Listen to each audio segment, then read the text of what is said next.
I'm going to call the pre-council meeting for the City of Ashtabula to order. Today is Monday, March 16, 2026. Would you please call the roll? Mr. Roskovich, Here. Mr. Simeone, Mrs. Foglio, Here. Mr. Guerrero, Here. Ms. Holman. Present. Mrs. Mills, Here. Mrs. DiGiacomo, Here. Mr. Timoner, Here. Ms. Cooper. Here. Mr. Khan. Here. Okay, we have no visitors. We are going to have a resolution presentation after, when we begin our regular meeting. And other than that, I don't have anything to add. So we'll go right to the city manager's report. Thank you, Mr. President. I do have a couple things to go over really quickly. We do also have some officers that want to do a little presentation for council about some of the things that we've been doing for our unhoused population, along with Chief Stell. As soon as they get here, I think we can probably cover a lot of stuff in the agenda first, and then when they get here, if you wouldn't mind allowing them a few minutes to do a presentation for you. But I'll go over the things that I need to recommend for tonight. First is an ordinance to enter into a contract with Bropes Enterprise for the 2026 yard waste disposal.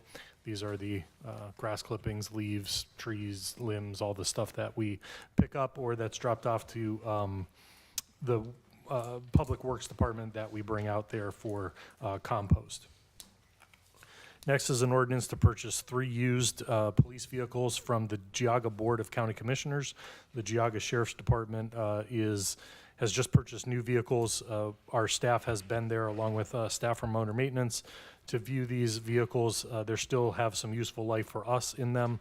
They do have high miles. They are 2017s, 18s, but they are still in good shape for what we would, for our purposes. And they do come somewhat outfitted already, so we won't have to invest a lot of money in them to get them up on the road. Next is an ordinance to authorize the continuation of 8 community reinvestment area tax incentive agreements as recommended by the Tax Incentive Review Council. That council did meet and is recommending the continuation of those 8.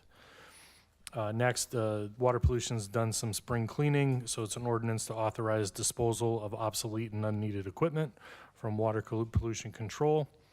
And lastly, I'll need a voice vote. I would like to appoint Mr. Anthony Oquendo to the Parks and Recreation Board, effective immediately with a term to expire May 21st, 2029. Mr. President, on number 60 there, the fireworks thing. Yeah.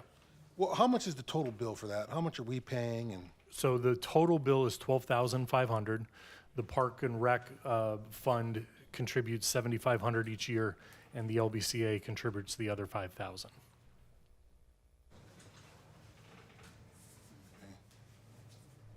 I just want to go on record as saying I still think we should have fireworks on the 4th of July for our 250th anniversary. I know it's expensive, but I think we should still do it. So the quote we got was around $30,000 for that, and we would need to know pretty much immediately whether you want to do it or not. And I think the only date they had available was July 3rd or 2nd. I can't remember which. But the 4th was booked. So the 3rd is on a Friday. Yep. How come that's so much more expensive than Because the? it's on Timing. or around the 4th of July. Timing and Yeah. Okay. Mark up with the holiday. Yep. And I don't know that the show would be even comparable to what we do at Wine and Walleye. However, it would be a much different show because it would probably be launched at Walnut Beach. So you can't use a lot of the fountain stuff that we do along the river that everybody can see. You need to do all the higher big shells for the other show. But if you want to do it, I need to know now and where you're going to get the money. You said about 30,000? 30,000, I think, was the quote. Is anybody else doing, County is doing fireworks on the 4th of July in Jefferson. I don't know when. Geneva on the Lake usually does them, and Conneaut usually does them. I don't know what dates they've chosen or what they're doing for those. I'm attending the America 250 meeting tomorrow.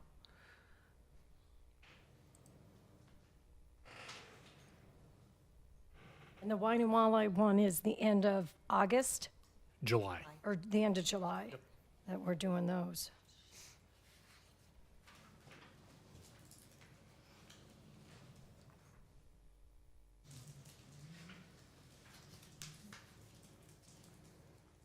That's all I have, Mr. President. I was gonna, but what's the tax abatement, I think I ask every year. The David Land Company on West Prospect, what's that? That is DeSalvatore Chiropractic. That was their addition. Oh, okay, oh, David Land, Yep. okay, so I haven't asked every year, just the last 1 or 2 years, okay. All right. Mr. Manager, can I ask for the obsolete equipment, are we selling that, or are we just? Most of it's old like electronics. scrapping it? Yep, so most of it'll be thrown away. Okay. Yep. I can't remember. I can't remember. Do we have to add these to our agenda? They're already on there. I can't remember, so we don't need to. Once you get to the regular meeting, I think you just approve the agenda and everything's on Yeah, there. they're Yep. already- So we don't need to do that, each individual. Boy, this, Now, if you wouldn't mind, I would like the voice vote for Mr. Aquendo for the Parks and Recreation Board. during the meeting or now? You can We could do vote it now, right? Yep, you can vote now. Okay. Mr. Timoney would like to appoint Mr. Anthony Aquendo to the Park and Recreation Board. All in favor? Aye. Anyone opposed? He would be appointed by a 6-0 vote. Okay, there we go. All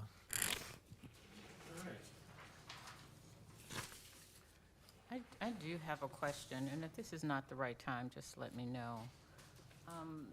During our last meeting, when the tax abatements came up, I asked the question, and I said, perhaps I'm missing something, because it didn't seem as though we had a first and a second reading of that. And I think so the solicitor said that, something to the effect of, not all legislation has to. I think you titled it A or something, you could just go towards passage, something to that effect. I can go back and look at the minutes if I need to. Council can waive a second reading if they choose to waive a second reading. So my question is, which pieces of legislation require a first and a second, if any? All legislation requires a first and second reading unless council moves to waive the second reading, which is what's anticipated with the items on the consent agenda. But if council does not do that, then they get read the first time tonight and then the second time at the next meeting. Right, but what I'm saying is that that didn't happen, and I'm still a little confused, because, and the clerk said that you sent it straight to council, sent the tax abatement application straight to us, but we didn't have a first and a second.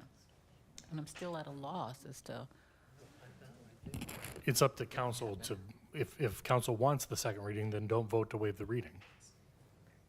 and council, and I just don't recall us saying that we didn't want a first or a second reading on that. I clearly missed that. President asked for that vote at every, when you guys, no, he asked. Yeah, I thought we had 2 readings, because we had a, when I was here, and then Russ had the final vote, because I remember voting on something. I requested it at the meeting prior. Prior, Yep. okay, right, and then Yeah. it was voted on at the last meeting, okay. I believe so. I don't. Yeah, yeah. When you sent out the applications, you emailed it to council so they could look it over. I believe, yeah. What was that, clerk? I'm sorry, he had emailed out the applications to council so so you guys could review it before the meeting. Yeah, that I know.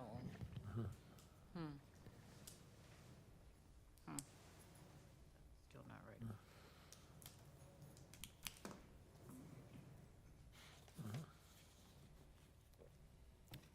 Okay, anything else? Okay. Mr. Khan, do you have anything this evening? Thank you, Mr. President. We don't have anything for this meeting. Okay. good. Ms. Cooper? I have nothing to report.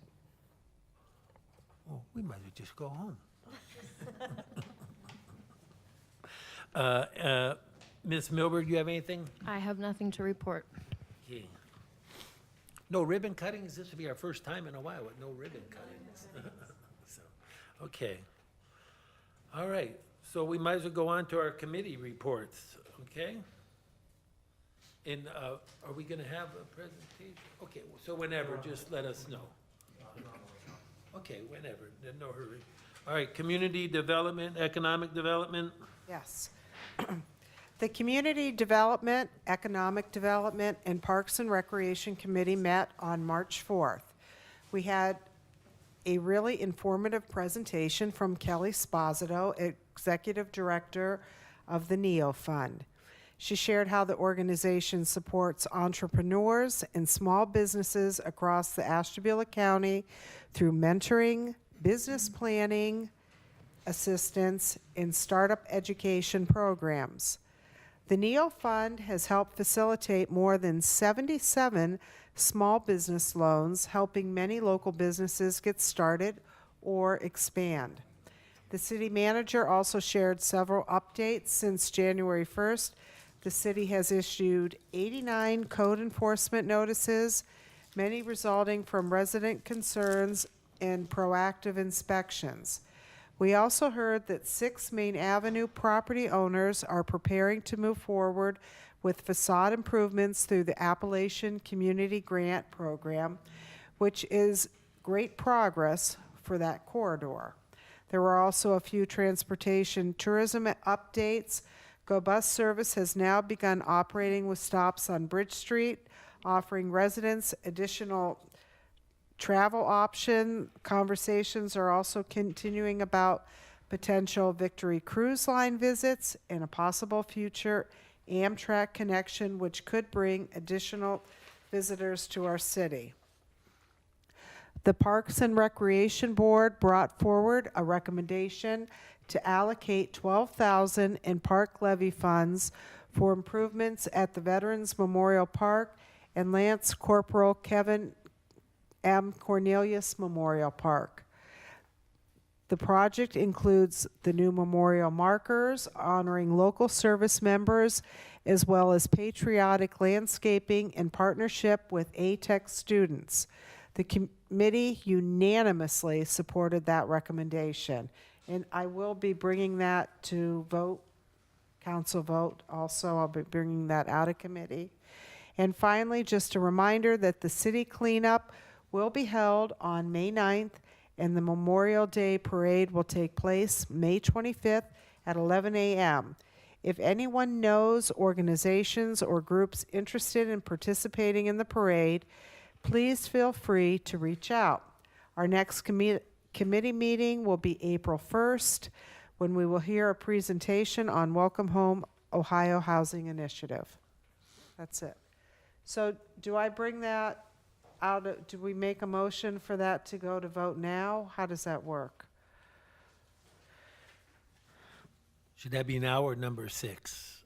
Proposed legislation?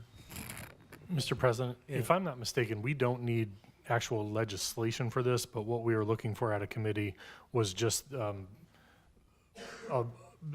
council's support of the proposed project. Okay, yeah, I was gonna say, because that's an expenditure from your office, right? It will be, and even though it's $12,000, there's different organizations that, or different, not organization, different businesses we'll be working with. I don't think one will total over 10,000. If one did, I would have to bring that back to council for a vote. But I think this was just more or less a voice vote of Support. council of support of the project. So we make that motion now or now? Okay. So I make the motion that we follow the Parks Board recommendation, allocating $12,000 in park levy fund money for improvement at Veteran Memorial Park and Lance Corporal Kevin M. Cornelius Memorial Park. Do I have to second? Yeah, Somebody's, you need a second. I'll second. So we have a motion. So moved. Mrs. DeGiacomo has moved, And Mrs. Mills has second? Okay. All in favor? Aye. Anyone opposed? That idea has passed by a 6-0 vote. Okay, anything else? Okay, Finance and Personnel? Our meeting is this Friday at 8:30 a.m.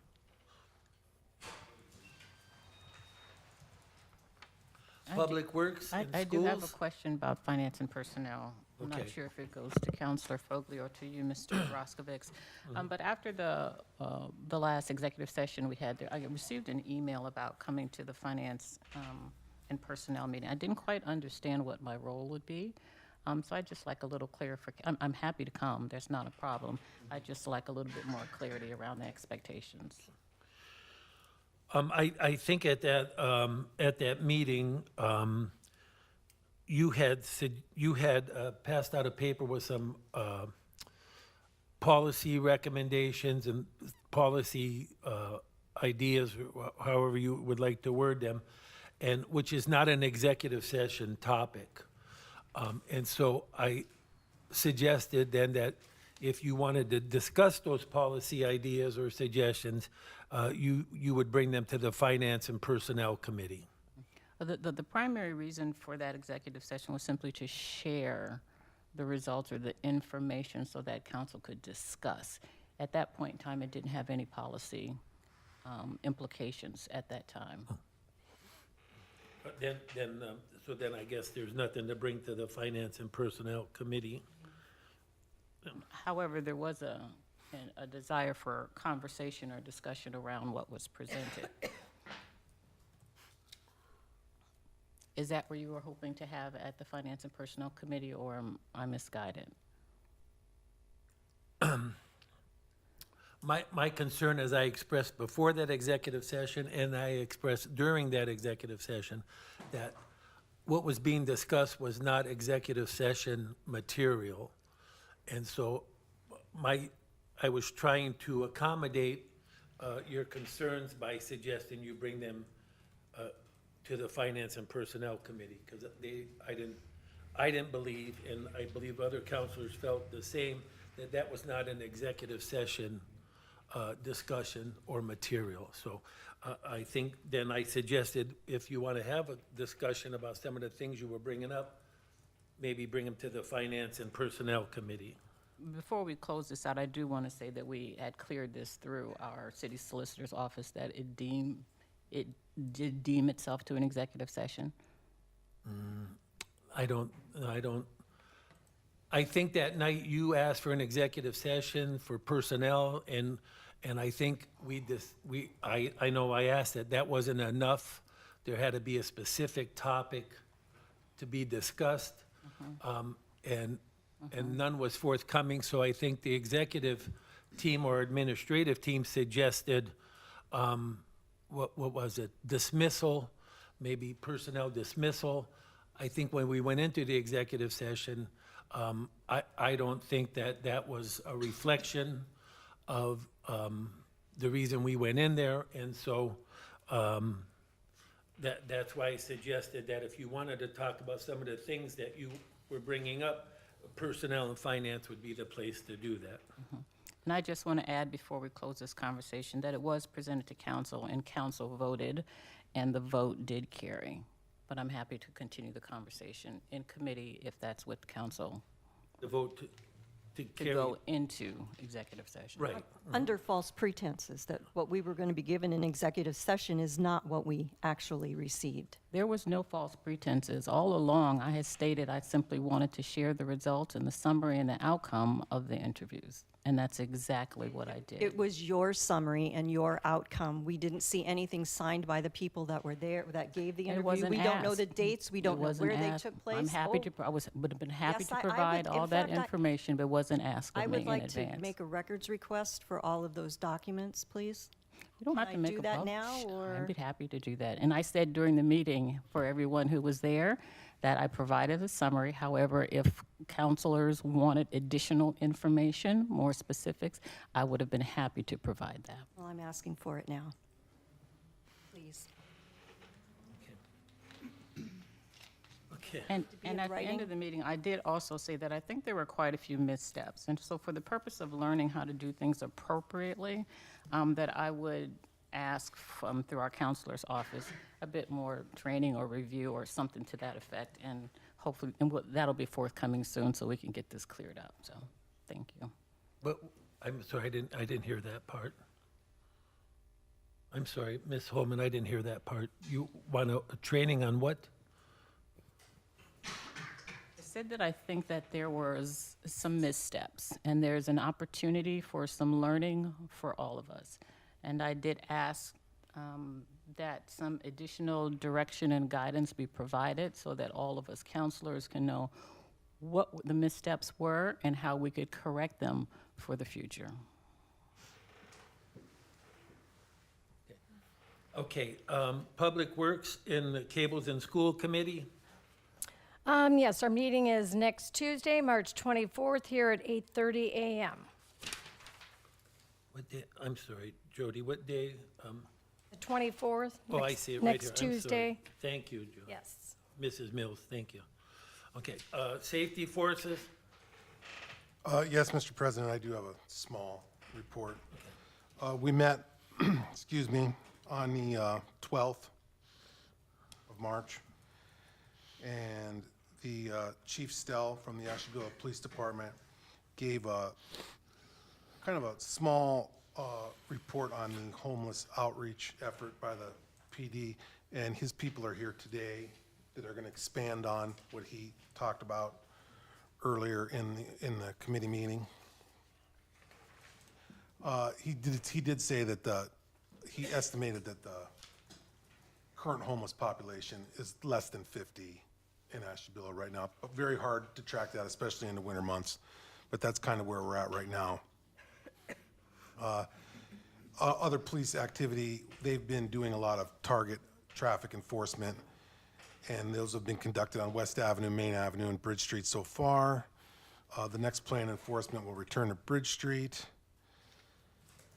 The fire department was business as usual. It was kind of a sad, Chief Gruber is retiring. That was his last committee meeting, so we're going to address that later on in the meeting. But other than that, their numbers are pretty steady. We did talk about the house numbers on the alley, and we've come up with some suggestions that we're going to toss over to the solicitor's office as far as the size of the numbers, that kind of thing. So you'll be getting those soon. The speed signs on Bridge Street was addressed. Chief Stell did report that when they did the target enforcement, they did make several arrests in addition to traffic stops. And then City Manager Timoner confirmed that plans to install the flashing speeding sign. It's going to cost about $8,000, but we feel it's pretty necessary. They're going to buy two. The one on Bridge Street, which is going to be permanent, will be a solar-powered, Oh, good. and then the other one will be some kind of mobile signal, so we can bring it around other streets that require some traffic. I personally did go down to Fifth Street and watch for about 45 minutes. It's a problem in that stretch there. It's a big problem. And then we discussed over on Burroughs Place, they have that little parking issue. The Chief Stell's going to do a traffic study, try to get that resolved. And then Mrs. Mills inquired about the golf cart inspections, which the police department's ready to do those whenever people need them now. So we're in good shape there. And then the meeting was adjourned, and we will meet again on April 9th. Very good. Thank you, Mr. Guerrero. Mr. President, Yeah, I do have a question for Councilor Guerrero. Yes. Do you have a sense of how the homeless population is being tracked?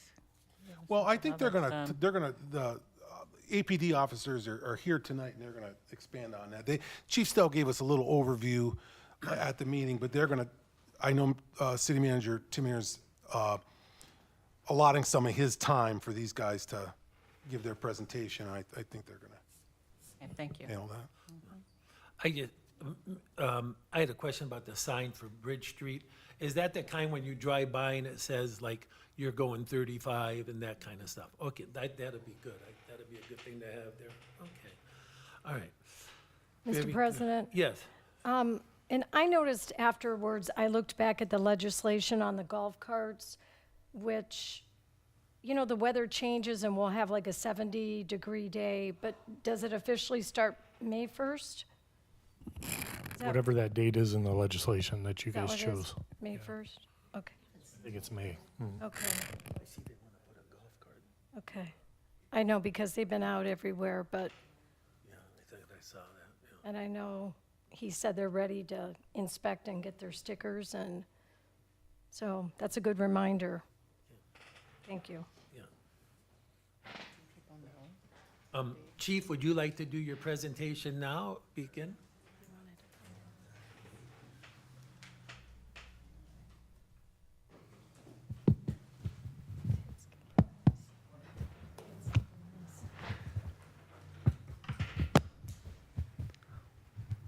Well, thanks for having me. I appreciate that. Just wanted to talk for a few minutes on the program, and I'd like to have the officers that were involved and the folks from Square One come up and speak to this as well. Just want to preface the whole thing by saying we still have an issue with unhoused individuals in the community. You're still going to see some of that, particularly in the warmer months. So we're not saying by any stretch that we fixed the problem. That's not the case. But we have made a substantial dent in the issue as far as the numbers of homeless people that we have in the community. When we started estimates, to speak to the numbers that Ms. Holman mentioned, we were going off of estimates from various organizations around the Ashtabula area. And I wouldn't know if it was a consensus, but what we were hearing from most people in that area that deal with these individuals was around 80 or so. Looking at the encampments and the golf and the number of people we had on Main Avenue, I think that was a pretty good number, actually. So we agree with that number. We think that's where we started from. And the last number that we came up with that we've identified is at 21 right now. Now, we don't imagine that we've found every single person out there, but we think that's not too far off the mark where we're at right now. So I think a few things that I want to mention before I turn the microphone over is some of the efforts of different people. When this started, we had just our 2 officers from the police department. We said, let's try a different approach. Let's go down there in plain clothes, just start building a rapport with people, you know, offer them water, things like that. And it worked. Interestingly, we developed a great rapport with a lot of these people, and they started telling us a lot of things about what was going on in the community, what the issues they were having, and the kind of help they needed, and also as they're being victims of crime, this is a very vulnerable segment of society, and we learned an awful lot about criminal activity by talking to these folks. And but a few things I wanted to mention is that shouldn't go unnoticed is the efforts of Captain Chase from the fire department. And when this started, a lot of this was, we were kind of loosely working together with different groups and different departments, but nothing was really concrete as far as like a team or a unit or anything like that. But people were starting to kind of come together, so it started 3 years ago with that. And I know Captain Chase did an awful lot with code enforcement on the encampments, with fire codes, things like that. That was part of this. Our guys reaching out and building a rapport was part of this. I know that Officer D'Angelo started doing foot patrols about that time on Main Avenue, and he did some enforcement, but he also did some outreach and community policing things there. There were, I think it's worth mentioning too that Square One has done a lot to assist us in this. And I know in the beginning, we were probably giving them a little bit of heat, maybe, you know, about some of the way things were being done. And we talked to them, and they really made a lot of changes that were very positive, and that's made a big dent in this issue too.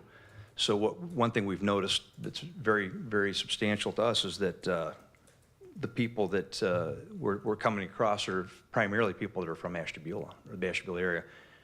3, 4 years ago, that wasn't the case. Vast majority of the people weren't from here. All from all over Ohio, all over the, other states in the northeastern corner of the United States. We're getting people from New York and Virginia and all sorts of places.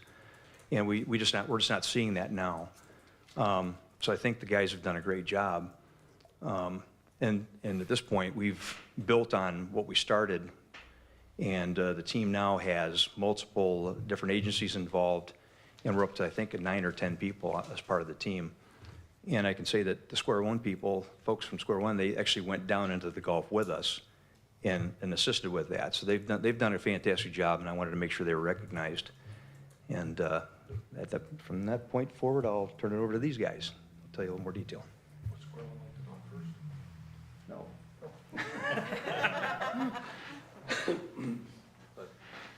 Hello, I'm Officer Bruckman, Asheville City Police. This is Officer White. Like the chief was explaining to you, about 3 years ago, we're going out, reaching out, and it really opens your eyes to the needs and stuff going on to and from the homeless population. And in that process, we've developed partnerships with certain organizations already involved in some we are bringing in now. You guys had a chance to cover the report that was given out? Mm-hmm. Okay, does anybody have any questions about what's going on this time? Officer Brookman, I got a question. I mean, most of the complaints that I get are in that Cornelius Park. Because the gazebo's there, I think those people are accessing the internet from the library.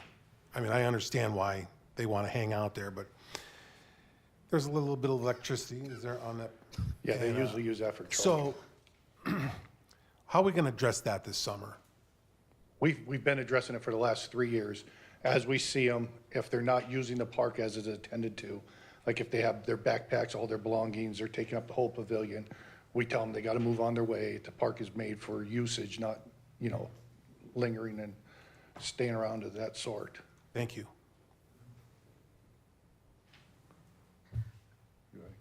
I have a question. Actually, I have a couple questions.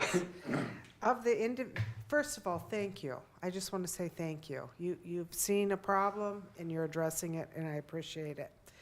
Of the individuals you've connected with services, how many have maintained housing or stability over time? A lot of the housing and stability has, including they have went back to their original location, like some's Conneaut, some's South Carolina, one was Florida. So we haven't seen those come back at all.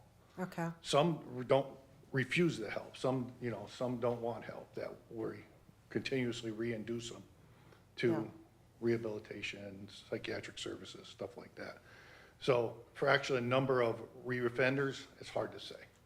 Okay. Do you have a better idea? Yeah, well, pardon me, because I lost my voice recently. We'll have better statistics on that probably come the start of next year. We have limited data from last year. This will be a complete year, and where we're actually tracking individuals specifically where they're at, what kind of encampments they're staying in. And that's how, to answer kind of your question earlier, you're wondering how are we tracking the number of unhoused individuals in our city. Yeah, right now we have an ongoing investigative report that's our entire patrol is helping us out with. So as they go out on regular routine calls, we've developed a form for each patrolman to have with them, to where if they come in contact with somebody that may be not just unhoused, it could be anybody that may need social services, they'll fill out this report, they'll hand it in to us. We'll add it to that running total. And then what we're gonna do is we're gonna compare this year's running total to where we were at last year and try to understand how many of these are reoccurring names and how many are new people. Because we, over the last few weeks, had a lot of time to speak with different organizations. And what we're seeing is kind of a revolving door of a very small percentage of same names, but then a revolving door of various names. So it appears that the overwhelming majority is getting help, and there's just a small percentage of reoccurring unhoused individuals. What is that What would a conversation look like? You're down in the Gulf or you're somewhere and you go to a on-house person and you say, hey, listen, how about we bring you here? How about we bring you, and they don't want to go, what is that? We start off by introducing ourselves. Yeah, And then we tell them, you know, we're here to assist you. Yeah. And we start covering what their needs may be. We listen to what they're saying. You know, if they've had a hard time establishing residency anywhere, getting medical care because they have no insurance. Then we start listening, then we offer them what we have taken from other organizations like Square One, Signature Health, and we try to pass that information on to them. And all we can do at this point is offer. Yeah. And that's part of our next phase of our campaign, if you will, is to not necessarily just offer them different services that are within the city. We're actually going to be bringing them to them. We're boots on the ground. It's not necessarily a, well, hey, if you need housing, take yourself up to Catholic Charities. They know that. They can go there. What we're finding is, hey, you know, if you want rehab, go to Square One on Monday. Monday comes around, they don't go there. So you give them that time, and it's a lapse. And so what we're trying to implement with this new phase of our HIT program is to get everybody on board to where we're bringing the services directly to them. We'll have Jobs and Family Services indicated that they're interested, ARMC. You guys got the flyer, you guys obviously all the different services here. Pretty much any, and I don't want to use the word excuse, but any excuse as to why we can't help these people, we want to eliminate that. We want to give them every opportunity possible where if we're in the middle of the Gulf in a tent and they say, hey, I can't go get help because I don't have insurance. Well, we're going to turn to our right and say, hey, JFS, can you guys jump in and get these people on Medicaid? Sure, they'll have the forms right there, they'll have the phone calls made right there, because when we went to JFS, hey, what's the problem here? Well, we have appointments, you know, for these people and they just don't show up. Well, Or they don't follow up. yeah, they don't follow up. Well, when you schedule them 2 months out, you know, everybody here that has an appointment probably puts it in their phone. A lot of these people don't have phones. So they're either gonna forget it, they don't have transportation. They're stuck in a mental cycle to where they're just not willing to go anymore. I mean, you never know what's gonna happen. So when we can get them in the moment, we're hoping to see a lot more success. So that would be one of the service gaps you're identifying, is getting the transportation here to there?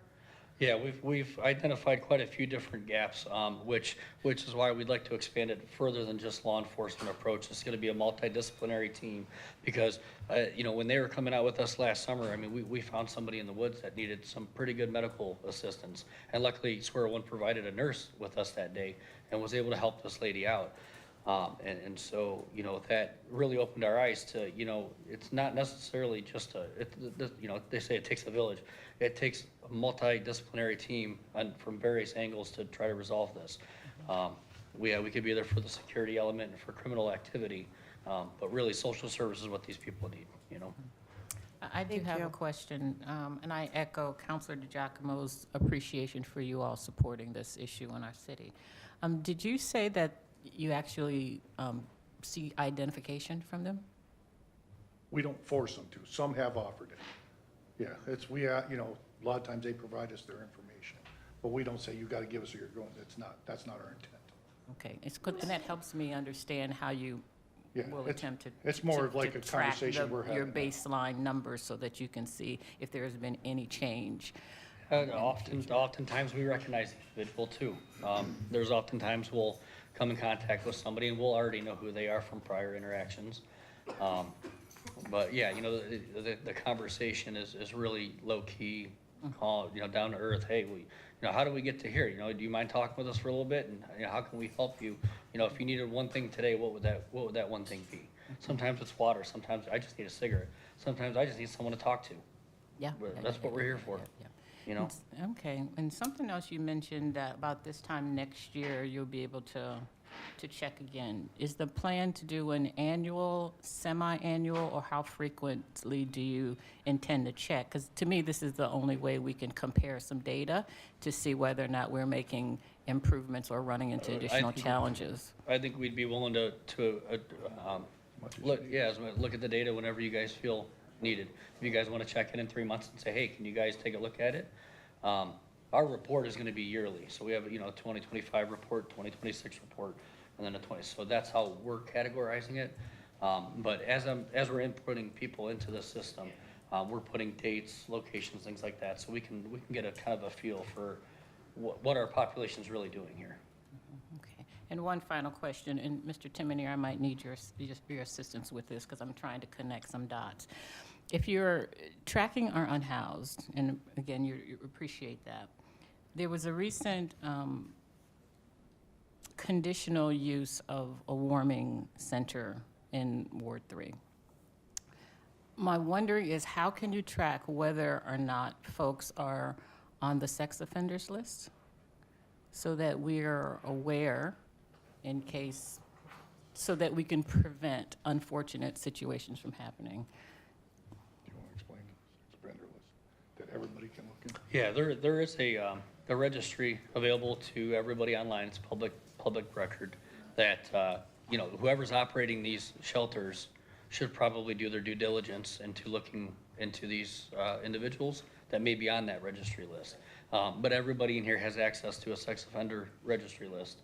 I believe the sheriff's department keeps it pretty up to date, so. Mr. Timonier, is there anything you might want to add to that? Or? No, the officers are correct. It would be up to the person running the establishment to do those checks.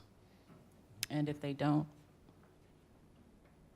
I honestly don't think there's anything by law that says a warming home has to check their register before they let anyone in.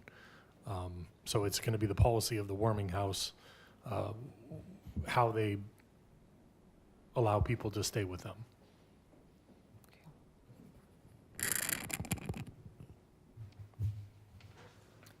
Hi. Hi. I attended the Safety Forces meeting, and when I got some of the stats from Chief, I was so impressed. So thank you guys so much. This is amazing information. And I noticed one of the things I had asked. So for the folks who really are like kind of cool with kind of hanging out and, you know, figuring out life without, you know, having an official roof. You know, I know we will report houses, ones that are burned, and, you know, get them boarded up. So I think, you know, correct me if I'm wrong, but you're seeing maybe less of those, like break-ins and some of those things that would be law enforcement with kind of like the population that are comfortable. Is that kind of fair to say? Or are you seeing a lot of still calls like, you know, somebody's in this house or whatever, or something If I like remember that? correctly, and I'm getting old, so, last time we had this meeting, we tried to explain that a small percentage of the homeless cause the large amount of criminal activity from the incident. Most of them are not causing criminal, so we are still seeing some, yes, but I believe it has reduced. Yes. Yeah, where in the years past, we were getting maybe a call or two a week, we're down maybe one or two a month. That's just off the, you know, without looking it up. Well, thank you, and it sounds like they're comfortable and they have a trust. They know that you are there to help. Yeah, and the for what job's they not done, need. and that's why we're trying to double down. We've seen a great impact when we started incorporating Square One. And, you know, that's why over the last few months, we got to thinking, well, it'd be great if we can incorporate pretty much every social resource possible. And we've had very positive feedback from Catholic Charities for housing, ARMC for medical needs, Square One for detox and drug rehabilitation, Signature Health coming out for mental health crisis, Job and Family Services to get people stability with transportation and whatnot. So we're really trying to check every single box of how can we get you to be a self-sustaining individual and get back on your feet. Kind of more of a hand-up program rather than a handout, you know? Give these people a hand up. And then I think we're going to get the, somebody on the downtown beat again, I think, when the weather changes again, which is the businesses like that downtown as well. Seems like a good rapport Yeah. as For sure. well, so fantastic. Mr. President? Yes. I'd also like to thank the two of you for taking time out of your regular job, multitasking. Square One, I've been your cheerleader from the very beginning. I've known you for a long, long time. I know what you do, and I think this is great. And I'm really happy that you're going out with other services and combining it. So congratulations to all of you. This is a great thing.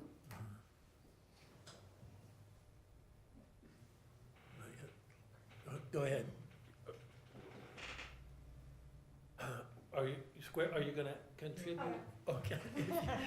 Are you guys done, Tim, Officer White? If you don't need any more out of us. Oh, If no. there's any other questions, you guys are, Thank you so much. You'll come back again and keep us updated? as much as you'd like. Yep, you Thank just you. tell us when you'd like us to give an update, and we can provide that for you. Probably in the beginning of summer, because that's when I start getting phone calls. Absolutely. We plan, just to end on this one thing, we've mentioned all of these different organizations here, and so we're going to be meeting at some point in April, the date's to be determined, and that's when all of these organizations are going to meet for the first time to really develop a game plan. So I just want to let you guys know, we are in the very beginning brainstorming stages of this whole process, but we're making it work, so. And just so that you know, don't, you know, we've been hearing about this homeless issue for so long, and you guys have been dealing with it for 3 years, coming up with strategies and plans and dealing with it. And, you know, and that doesn't always get mentioned at the meetings and up here and so forth. So I guess my thing would be, keep doing what you're doing, knowing it's making a difference, and you see that firsthand every day. That's the important thing. So keep doing what you're doing, and it's so important. And like I said, I just think it may not always be in the paper or up here at the meetings or this, but it's vital. Yeah. Thank you. Thank you. I'm Christy Hoskins, Square One Health. Jennifer Stofan, Director of Nursing. I'm Dwayne Jarquist, I work at Square One. Okay, we just want to say that we have enjoyed going out and helping being part of the solution. Did we contribute to the problem? Yes, probably. We were not the only cause of the problem, but we wanted to help be part of the solution. And I think we're all now solution focused, and we're just everyone working together, trying to take care of the problem. We are offering to help get housing. We do not let them just leave the facility. If need be, we do call the police department. We strongly encourage them to go back to their own town. Well, I want to be homeless here. Well, no, you don't need to be homeless here. You came from Akron, I'm sure Akron has shelters. We just do not do it. Officer Bruckman was at our facility a few months ago, I believe, and we had this very same conversation. Client, well, I want to go be homeless here. Well, no, we're not doing that. You're not from here. We're not going to let you walk the streets. You know, clients do have rights. They can 100% leave. But normally we're getting a call to like, hey, we found your client, or, you know, they're always welcome to come back. We have taken clients from Ashtabula to Akron that haven't been our clients in quite some time. So we're just here to say thank you guys, bringing this to our attention and letting us be part of the solution.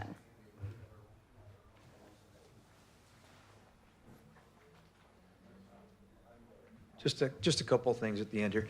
And when we're talking about the numbers, we're talking about the numbers just in the city of Ashtabula, not countywide. We can't really speak to that, but our numbers have done well. But I think it was important to have this presentation tonight because, you know, most communities that have this same problem don't ever see a reduction. And you know, obviously we're not a major city where we're dealing with thousands of people. But for our size, that was, you know, 80-some people or so is a lot for us to deal with. So the fact that we were able to make a dent in it, I think it's unusual and just shows you what a great job those guys have been doing. So, I thank them, and I thank the Square One people for coming tonight. Thank you. Thank you. And Chrissy and Jenny, and you guys have been here before, and we appreciate you. Every time you come here, we appreciate that, and we appreciate the work you're doing. We know it's important, and it's not easy work, you know, dealing with people sometimes is not an easy thing. But you're doing that well, and you're sticking with it, and you're making a difference. And so, with your clients and with our community, so we appreciate that also. Chief, thank you so much for this. We appreciate it. It's very worthwhile information, and like I said, it makes a difference. It may not always come up, but it's important, and we appreciate it. And I think I noticed in the town, you know, that things are different. So thank you so very much. Okay. You're welcome to stay if you'd like, and you're welcome to leave. We, as many do. But again, thank you, and come back whenever. We appreciate it. Okay, so we'll continue on with our meeting. Planning Commission is meeting Thursday. Yeah, Thursday night, they have a couple items on their agenda.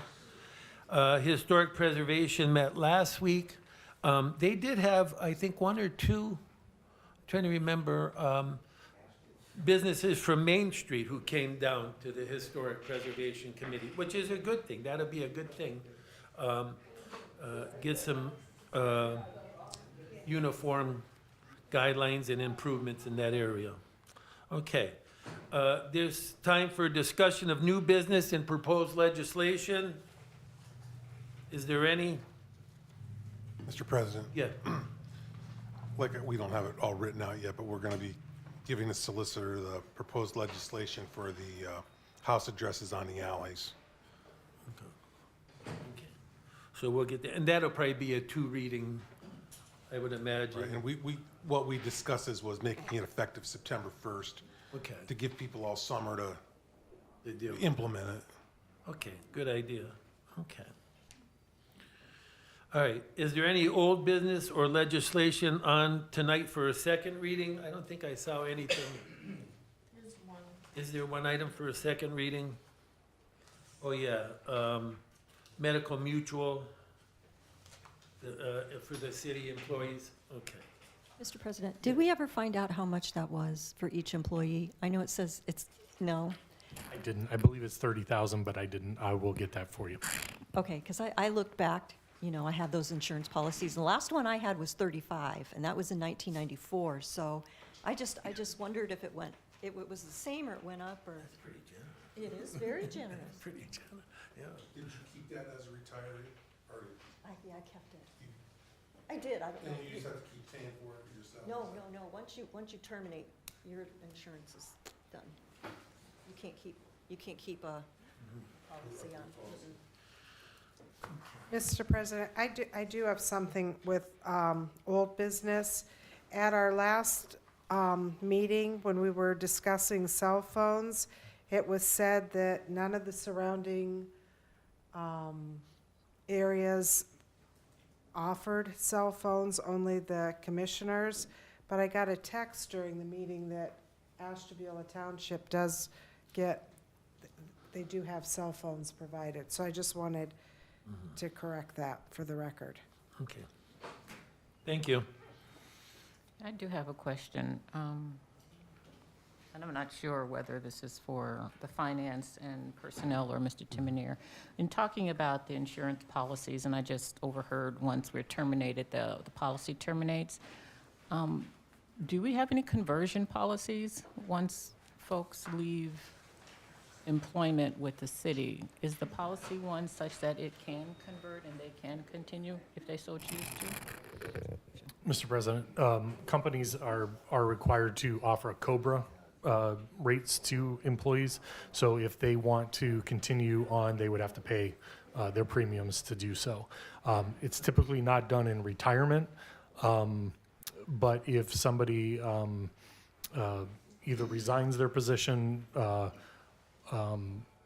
they have that option, I believe, that the HR will offer that. COBRA. What about life insurance? Life insurance, I think, just terminates. Yeah, I don't think there's any option for a person to keep paying for their life insurance. And is that something that we've even ever considered? The converting to, they can maintain the policy after they leave the city? We have not had that discussion with the union, so it's never come up, so. Okay. Okay, is there any discussion for the good of the order?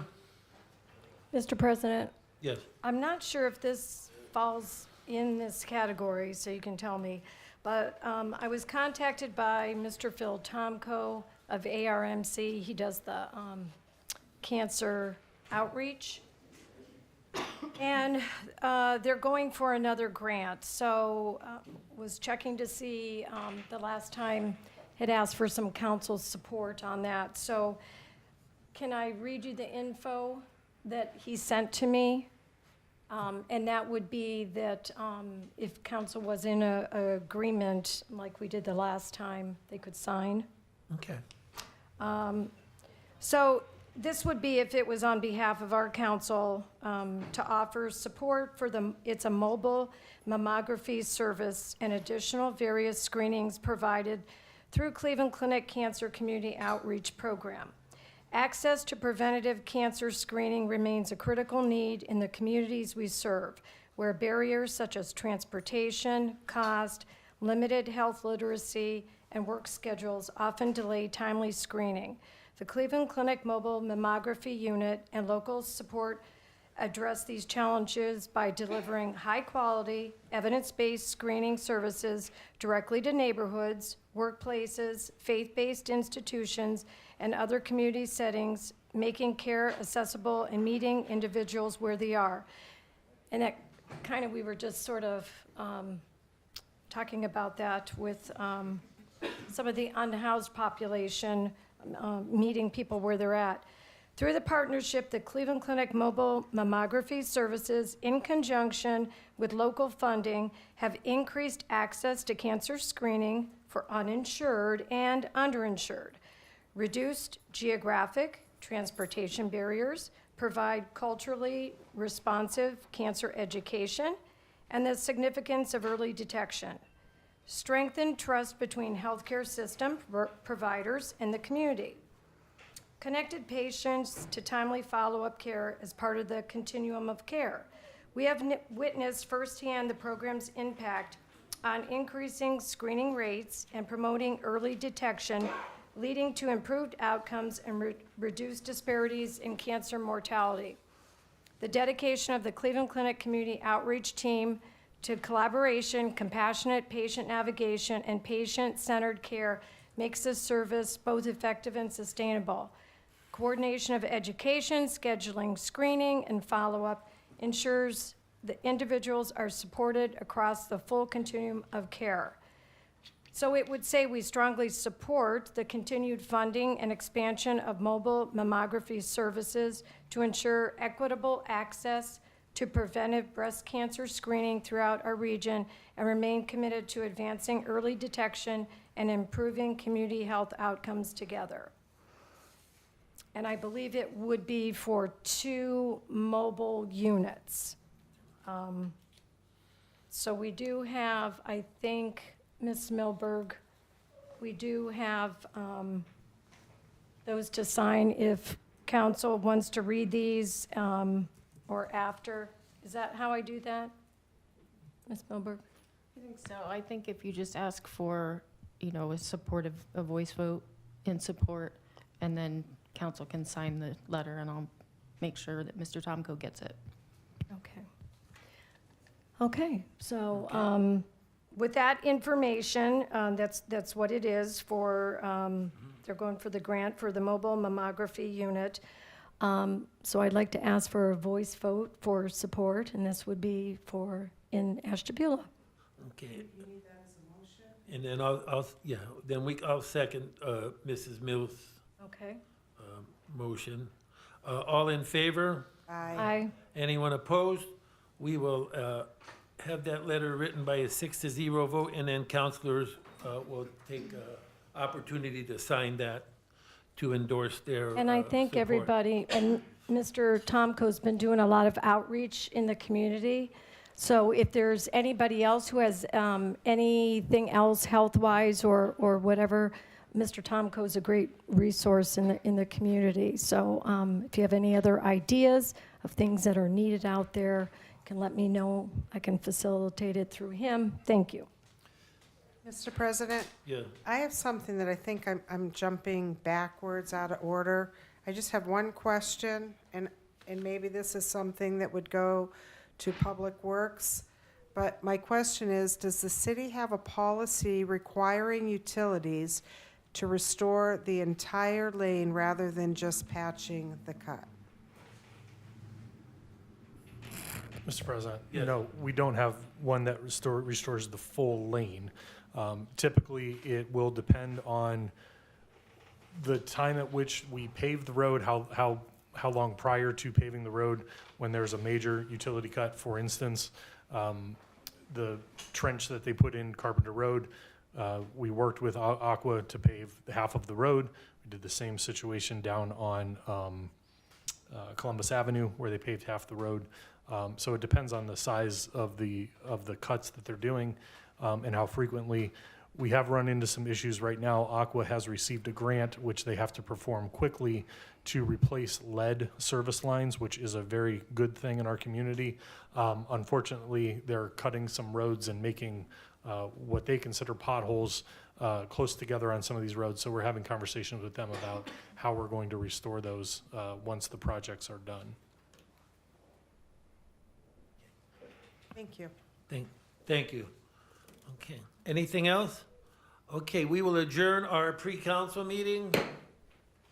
And being 7 o'clock, we are gonna call our, just wanna come in? Chief, you wanna come on in and have a seat, hopefully?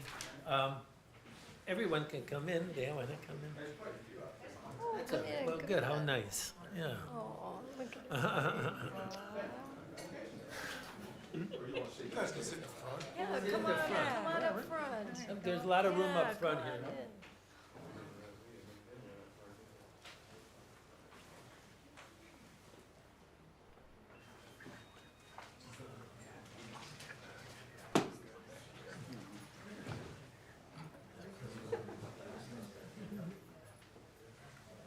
Trying to get that bang.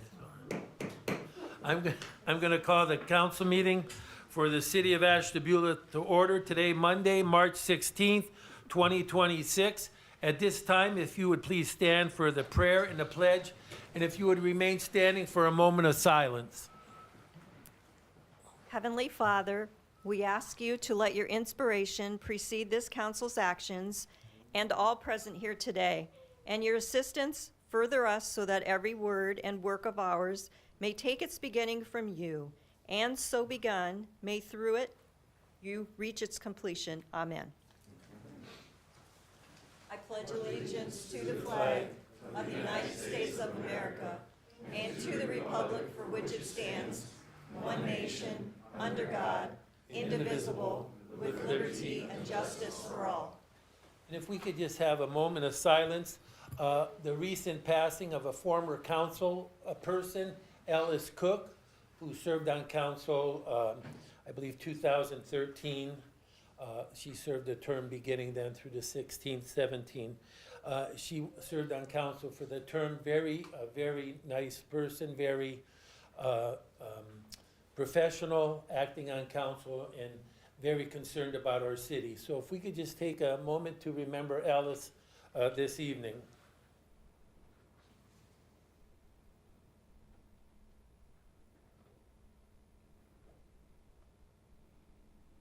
Thank you.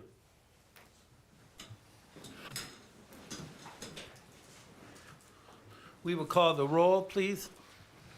Ms. Holman, Present. Mrs. Mills, Here. Mrs. DiGiacomo, Here. Mrs. Foglio, Here. Mr. Guerrero, Here. Mr. Simeone, Mr. Roskovich, Here. Mr. Timonier, Here. Ms. Cooper. Here. Mr. Khan. Here.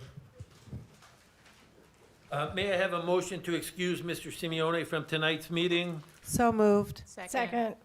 Motion by Mrs. Mrs. DiGiacomo. Giacomo, second by Mrs. Mills. All in favor? Aye. Anyone opposed? We will excuse Mr. Simeone by a 6-0 vote. We have a sunshine law. We did our, do we have to approve our agenda now? We have a motion to approve the order of the agenda. She's got to read the agenda first. Oh, we gotta read that now? Can we do that after resolution? Yes. Okay. Before we do that, we are gonna have a presentation of a resolution.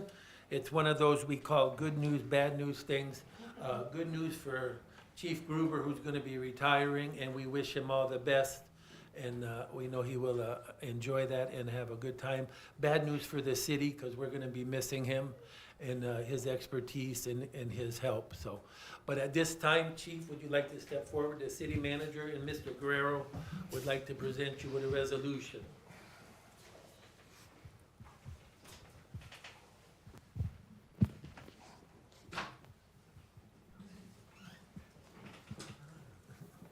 Look like a tidy guy in between you two.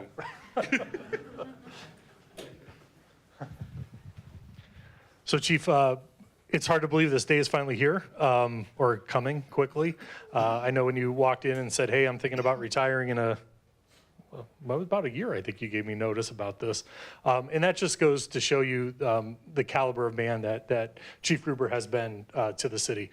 And I think all the guys that showed up here tonight for you and your entire family is a testament of what you've done with our fire department. Even when you became the chief, you and I had many, many conversations before that time of your concerns for the department and where things were going, and got you talked into running for chief, which I'm so glad that you did. You have truly brought a level of professionalism to the staff and to our department that obviously I'm a little bit biased, but we do have the best department in the county, and I would say Northeast Ohio. I'll go that far. I wish we would have had the fire ladder truck for you by now, but you'll have to come back when that finally does arrive. But I very much appreciate all you've done. I appreciate how you've set the department up for our next chief who's coming in. You've done an incredible job, and you will be missed. I'll miss your leadership tremendously. So thank you. Yeah.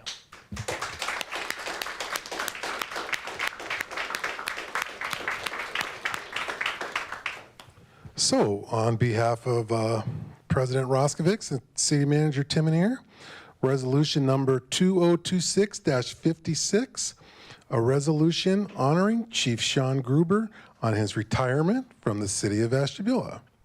Whereas it has come to our attention of this City Council and these public officials of the City of Ashtabula, Ohio, that after more than 34 years of service in the Ashtabula City Fire Department, Chief Sean Gruber is retiring.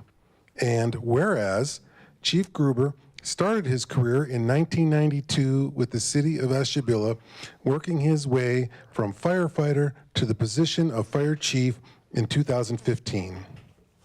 And whereas Chief Gruber served as the IAFF Local Number 165 President for 17 years and helped shape the fire department from early on in his career. And whereas Chief Gruber has received 4 commendations for saving or helping to save 9 lives, and whereas Chief Gruber led the effort to begin the city's water rescue program due to the absence of the United States Coast Guard from Station Ashtabula, resulting most recently in a father and his young daughter being rescued from Lake Erie in 2025. And whereas Chief Gruber was appointed to the chief's position in 2015 and has led the fire department to be an efficient, model, and highly effective and respected force in northeastern Ohio. Now, therefore be it resolved that this City Council and these public officials of the City of Ashtabula, Ohio, do hereby convey to Chief Sean Gruber our sincere congratulations on your retirement and thank you for your service to our city and Ashtabula County. I'm going to be the first to congratulate you. Good luck.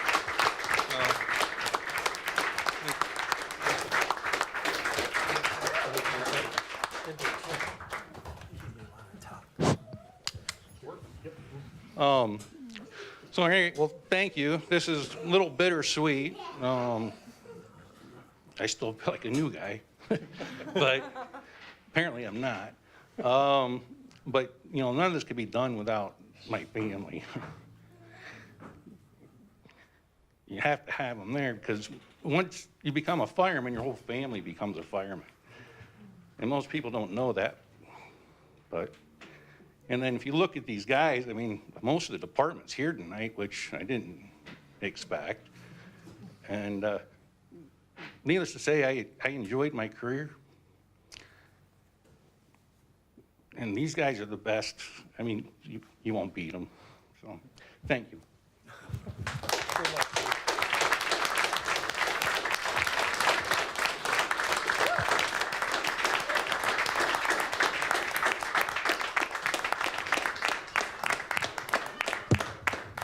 Can you introduce us to your family, please? This is my wife, the real chief, Andy. That's my daughter, Emily. She's in from Tampa. Okay. She came in for this. My son, he's a Mayfield Village firefighter. Okay. And then we got Taylor, my daughter-in-law.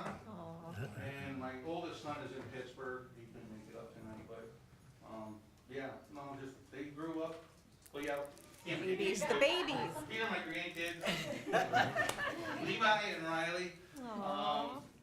So, yeah, they keep us busy, but, you know, obviously, Ben was supposed to be getting an award tonight in Mayfield Village, and he didn't. Oh, congratulations. nice. Congratulations to you and your family. Thank you. No, these guys definitely, and all these guys understand, and the wives, that once they became firemen, like the whole family is, because you miss school things, it's just things that you don't think about, but we don't live a normal life, but it's good.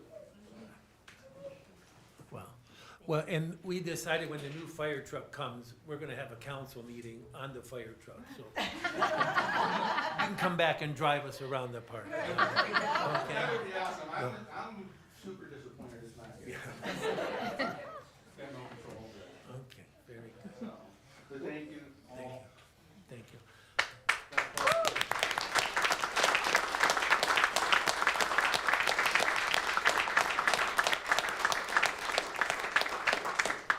I would say you're welcome to stay, but you're welcome to leave. Thank you all. We'll have everything wrapped up. It's been a Thank you pleasure. all.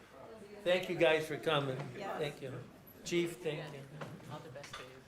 Wonderful time, just have fun. Oops.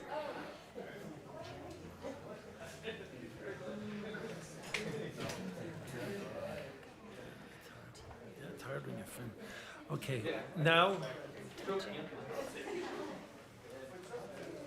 we will have the reading, a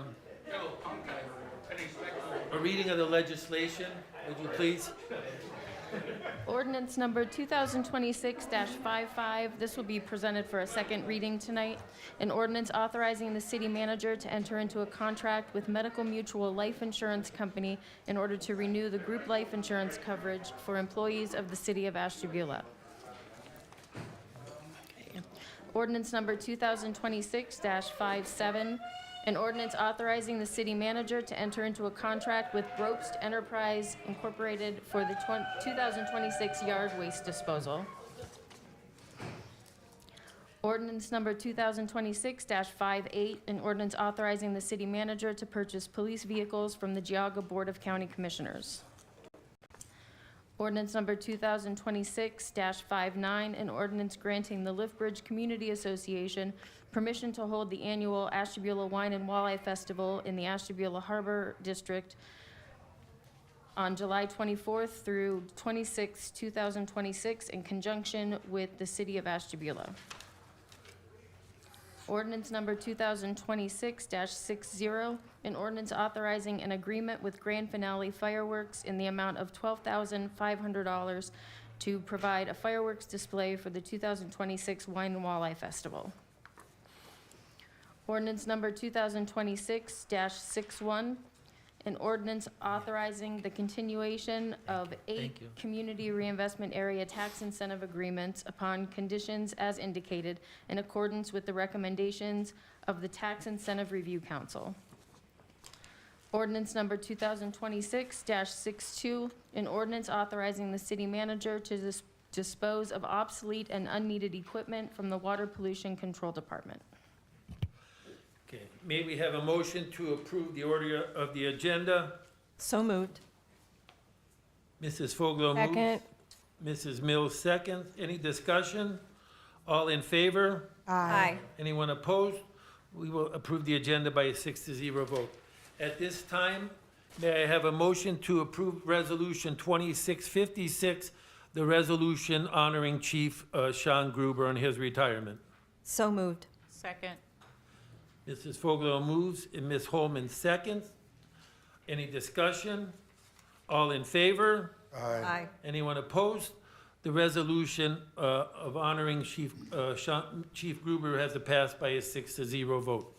Is there any communication for council this evening? No, there's not. Thank you, Ms. Milburn.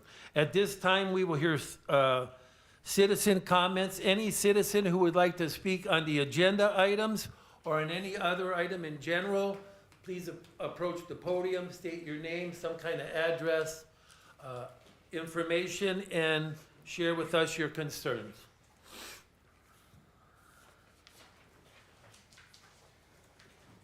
My name is Anthony Oquindo. I'm in Ward 1. I just have really some clarification, if anybody would be willing to provide it.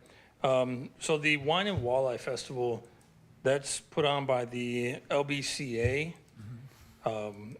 Obviously, so from the way it sounds, so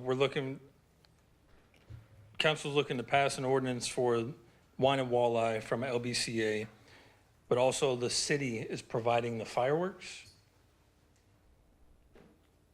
The city and the fireworks be part of the Parks Board and part of the LBCA business group, the business under there. It's a collaboration between the two. Mr. President, I think I can clarify it a little bit better. So the city actually owns the trademark of the Wine and Walleye Festival. So each year we have to give permission to an organization to use the trademark. So that's the first ordinance. As far as the fireworks go, it's much easier for the city to contract for the fireworks. And then the park board or the Park and Rec levy pays $7,500 towards that. And the Liftbridge Community Association covers the remaining balance of that. And the contract is for $12,500. So the city would be responsible for 7,500 of the 12. So the difference would be made up by, you said the LBCA? The Liftbridge Community Association pays the difference, yes. Okay. Okay, thank you. Yeah, it's because of that trademark that we have to do the ordinance each year to allow the Liftbridge Community Association to use the name and to market for it. You appointed that Parks Board earlier. You weren't here when it happened. Congratulations. Anybody else would like to address council?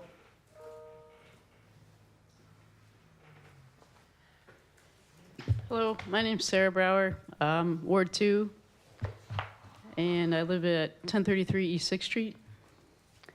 I'm here just to follow up from what I spoke about a couple weeks ago. Well, actually, it was about a month now. Talking about an ordinance. Basically, we had a citizen's request to have an ordinance or resolution passed that would somehow limit cooperation with ICE and Border Patrol if they were to come and start doing raids and other activities, enforcement activities in this area. So I just wanted to follow up and basically kind of ask if any progress or more discussion was made on that. So I sent the email back in January that kind of laid out all the reasons why I think this is necessary. And then, like I said, I came to the meeting on 2/16. And then I sent, I think maybe 2 weeks ago, an email with a copy of East Cleveland's resolution that provides a similar sort of limitations on ICE that I'm talking about wanting for our city. And then I got a response to that email, which basically said that there was a discussion about this earlier, and that the Solicitor Cooper said that an ordinance or a resolution like this might be in violation of the FBI Safe Streets Task Force agreement that the city has with the FBI, which could jeopardize funding. So I wanted to talk about those issues. In that email back and forth with Jane DiGiacomo about what the solicitor had said, she mentioned that you all would need to have a talk with the police chief to kind of suss out what that contract looked like and if an ordinance of this type would actually be in violation of that.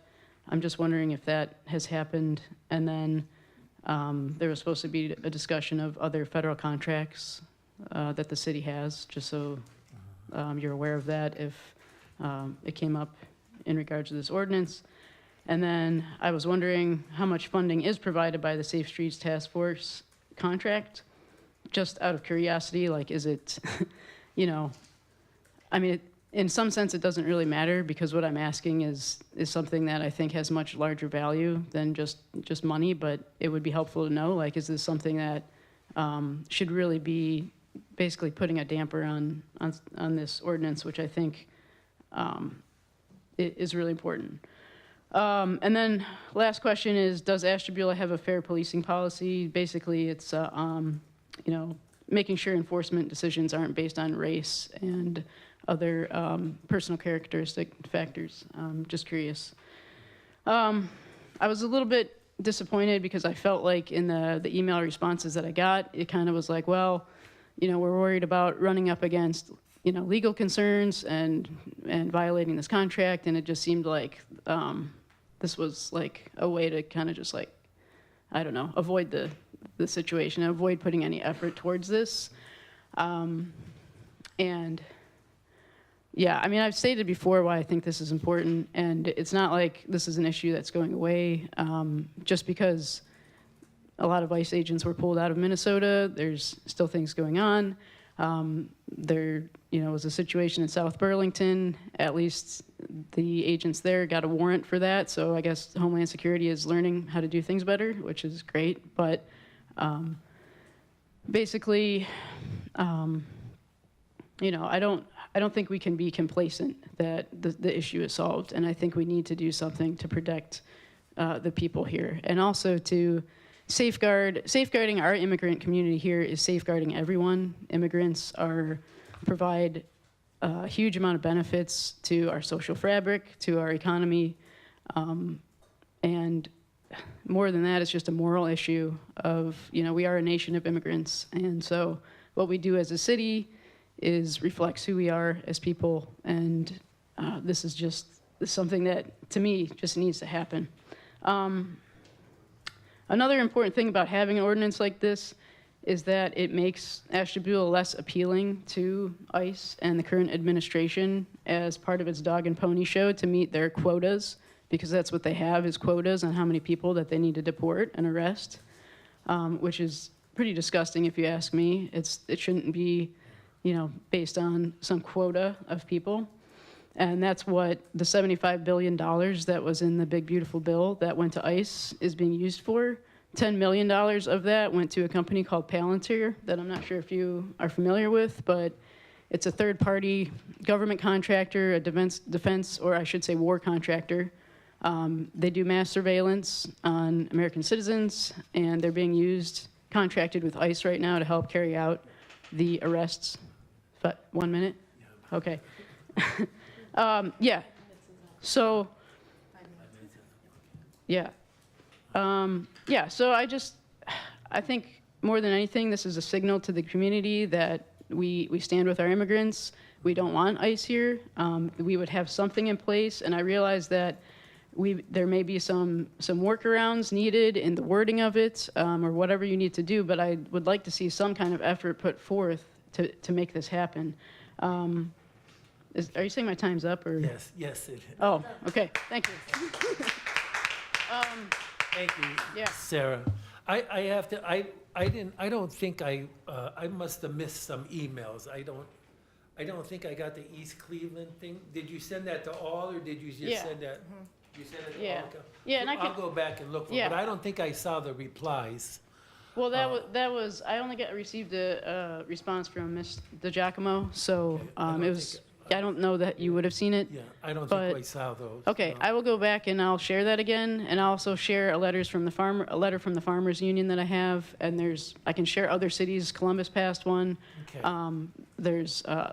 Alliance, I think South Alliance. So I can share whatever resources I have that might be helpful to you all. Yeah. All right, thank you. And then, you know, and I think the idea behind the ordinance is, like I said, the ones I saw, not the ones that, is that we don't want city funds going to Absolutely. assist ICE, and we don't want city personnel being used to assist ICE. Yeah, or That- city properties. Or city Yeah, properties. So that's what we're trying to limit. yeah, Okay. exactly. All right, And I don't know if there's, some cities are putting in things that, parts about, local law enforcement is required to have their face shown and to have a badge and be identifiable. And, I don't know if they're basically doing things here that would violate city law, but Right. they're allowed to do it. So I don't know if there can be any stipulations like that in there. Thank you, Sarah. Thank you.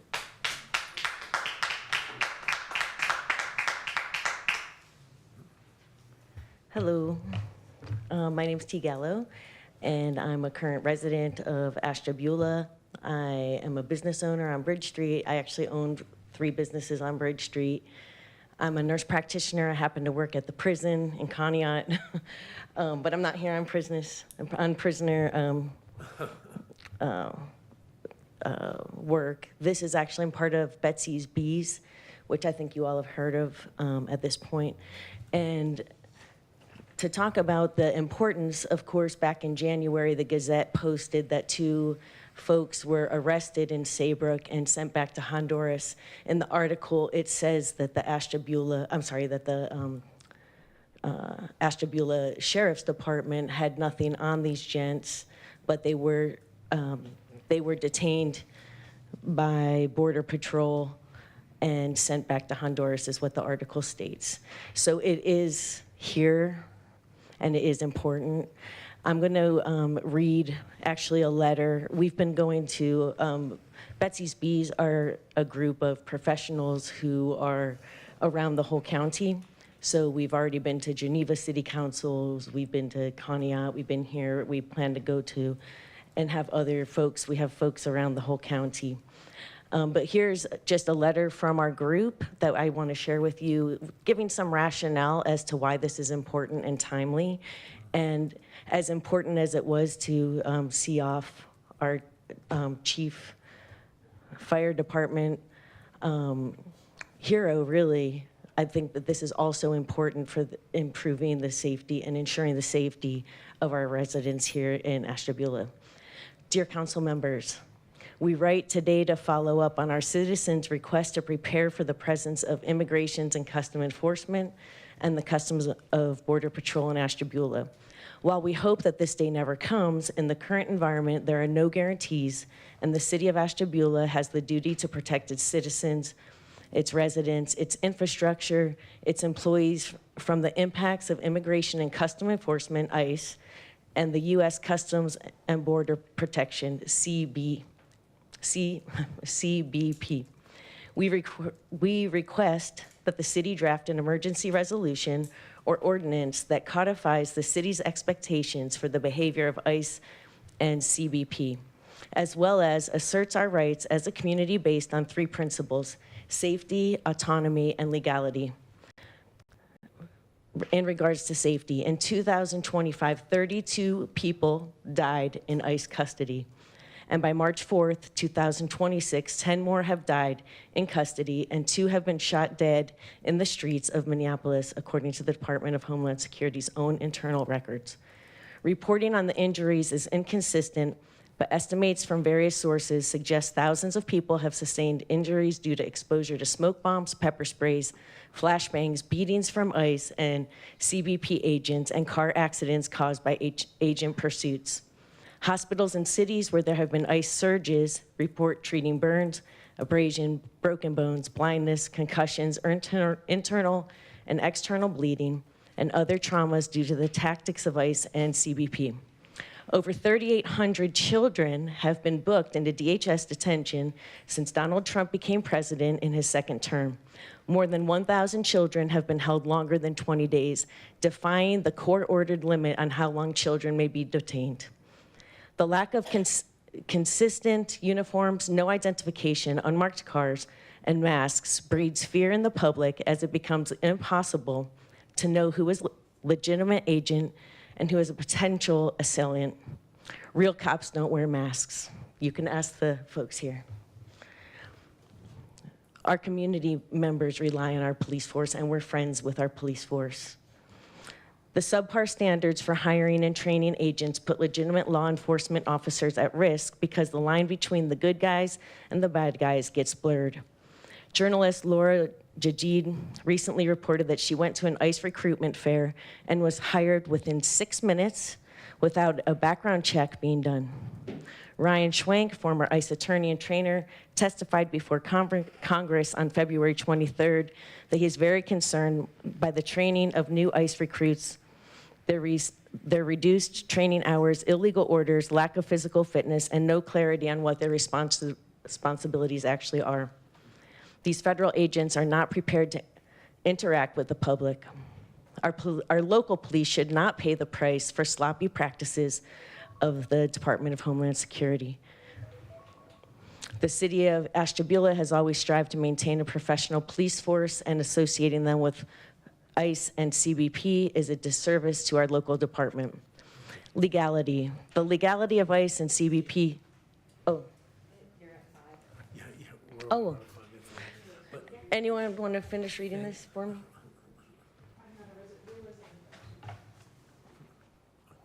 This is Arlen Overholt. He's a buckwheat grower, organic in Geneva.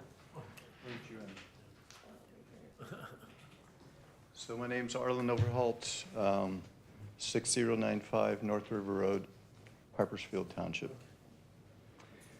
Legality. The legality of ICE and CBP's current policies and behaviors is not settled at this time. Of over the 68,000 people in detention as of February 2026, 73.6 of them have no criminal conviction. 20,000 lawsuits for wrongful detention have been filed, and more than 4,400 have already been settled by judges in favor of the detainees. Judges have found that ICE has ignored court orders over 100 times since January 2025. Multiple current lawsuits center on ICE and CBP's violation of the 4th, 10th, and 14th Amendments to the U.S. Constitution. For the 4th, the 4th prohibits unreasonable searches and seizures, ICE lacking proper warrants and probable cause. On the 10th, the anti-commandeering doctrine, which limits the powers of the federal government and stops it from taking over state officials like police to do federal work. Regarding the 14th, equal protection under the law and guarantees due process to all people, not just citizens in the U.S. No confidence can be placed in ICE and CBP at this time, given the continued violations of the Constitution of the United States and the thousands of lawsuits that will play out for years. We must protect city employees and residents from becoming entangled in this mess. Now, regarding autonomy, Ohio has been a municipal home rule state since 1912, when it was added as an amendment to the Ohio Constitution. Municipal home rule is intended to balance the practice of the Dillon Rule of 1868, which tries to consolidate power at the state level. Municipal home rule ensures that municipalities have autonomy while being consistent with Ohio's Constitution. These include the power of local self-government and some policing powers. This list from the Ohio Municipal League clearly describes why honoring our right to home rule is important and timely. Local officials can respond quickly to community needs. One-size-fits-all state mandates do not override local priorities.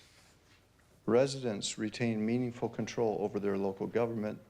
Cities and villages can innovate and tailor solutions to local conditions.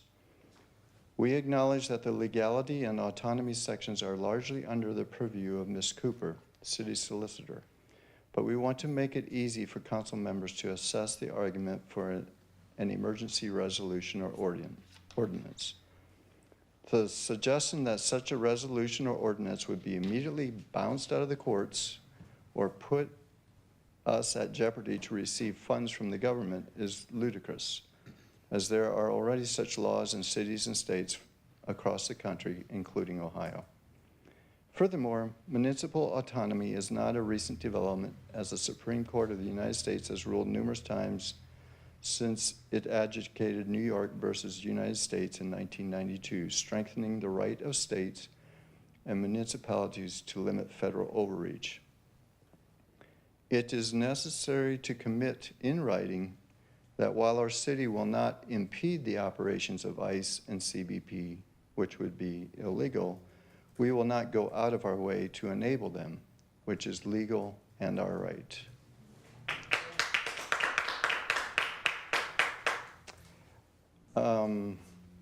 The final bit of the page here. We would like to see Ashtabula City Council adopt a resolution or ordinance that does the following things.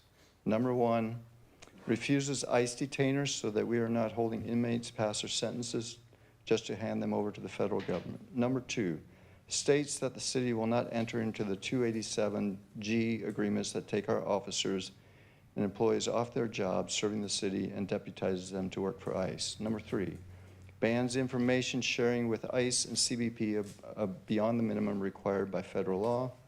Number four, restricts ICE and CBP from operating on city-owned property unless they have a judicial warrant, not just an administrative. Number five, establishes safe zones at our schools, churches, and hospitals that are off limits to ICE and CBP so that our residents are ensured the freedom and safety to worship, receive health care, and learn without the traumatizing and disruptive presence of ICE and CBP. And lastly, number six, it is necessary to commit in writing that while our city will not impede the operations of ICE and CBP, which would be illegal, we will not go out of our way to enable them, which is legal and our right. Thank you, sir.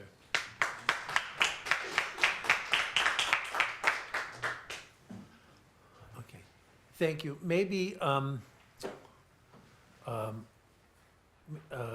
T, maybe you can give those five suggestions at the end that the gentleman, maybe we can have those shared with Ms. Cooper and see where we can stand and what we can do. I would be willing to, ask for such a resolution, but I want to make sure that we are in our lane, and you seem to have that covered, but we'll have to have Ms. Cooper check all that over. We're not in our, what's that? Mr. President, if you want a resolution, I'll draft it. That's no problem. I did not say it would violate our contract. Okay. What I said was that without asking any questions, my initial concern is that we have a multi-jurisdictional task force that Okay. includes at least one full-time FBI agent and a part-time DEA agent. Okay. It also the task force is also partially funded by the federal government. Okay. We have officers on the Marshal Service Fugitive Squad. Not sure how a resolution like this one would impact those agreements. I know ICE has placed holders on undocumented aliens that have been arrested for criminal offenses, but I am unaware of any other activity in our city.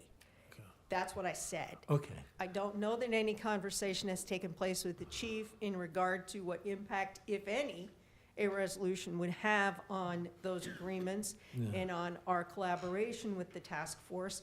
That task force does a lot of work Lot in of the good, city of yeah, Ashtabula and in the surrounding areas in terms of taking drugs off the streets, guns off the streets, violent criminals off the Yeah. streets. And they do it based on evidence and nothing else. Right. So, I'm happy to draft whatever you need. You make the policy, so, I whatever guess you'd like to do. Because I know over the course of the years, we've had many reports about the task force that we have with the federal government that has done a lot of good things in getting the drugs off the street and so forth. And I would worry about funding. Is there anywhere that we can, are there other communities that have such a relationship that we could find out about? Or, I know that's probably a lot of work to do. Or is there something that we could say, and is there a resolution we can make that is so general, but we could still make an expression, but not one that would be considered offensive or to this relationship? I have no idea. You would Yeah. have to check with the chief Okay. and with the FBI field office. I Okay. know that there are other task forces Yeah. in Northeast Ohio Uh-huh. or in Ohio, but honestly, I think ours, Is the last unique. time I heard from the FBI, Ours was the most successful in Right, terms yeah. of collaboration. So, Okay. and ours has the most numbers in terms of, Arrest. and the other advantage, honestly, of the task force is that when we have a major drug arrest, somebody who's pushing a large weight of drugs Yeah. in the city, our officers have the kind of relationship with the task force that they can take those people directly to federal court. Right.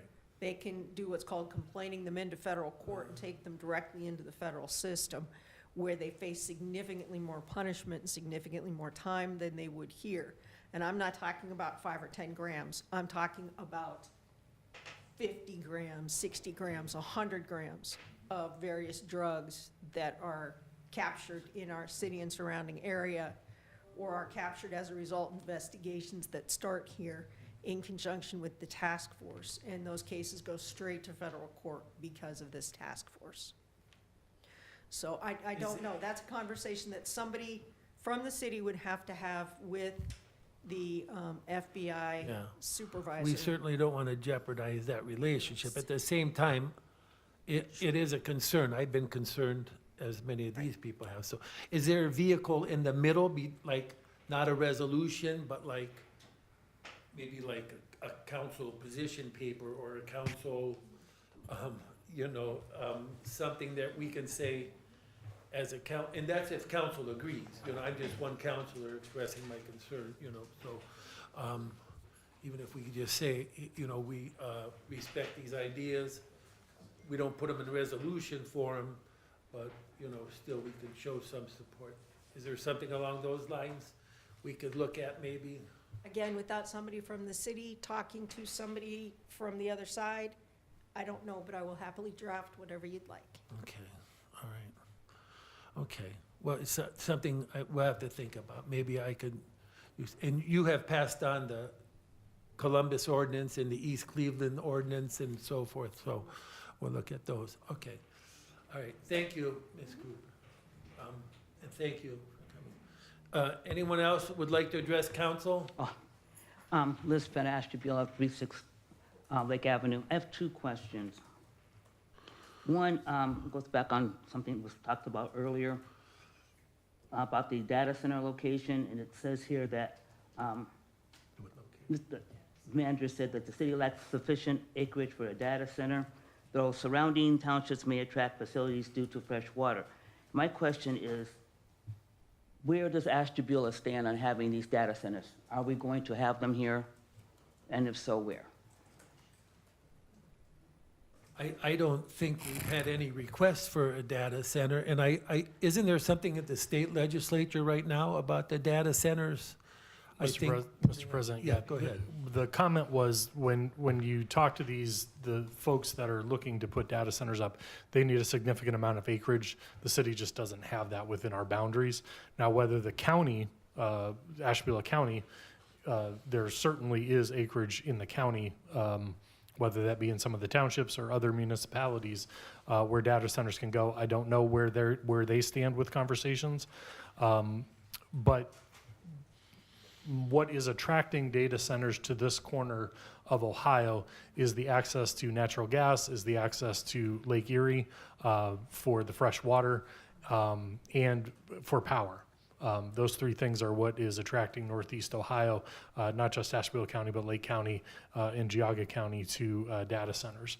The only thing close to a data center that we've had questioning, when I did the proposal for the old municipal building, there was a boutique type data center that was interested in coming there, very, very small scale, that actually would house a lot, that would actually market to local companies to store their data.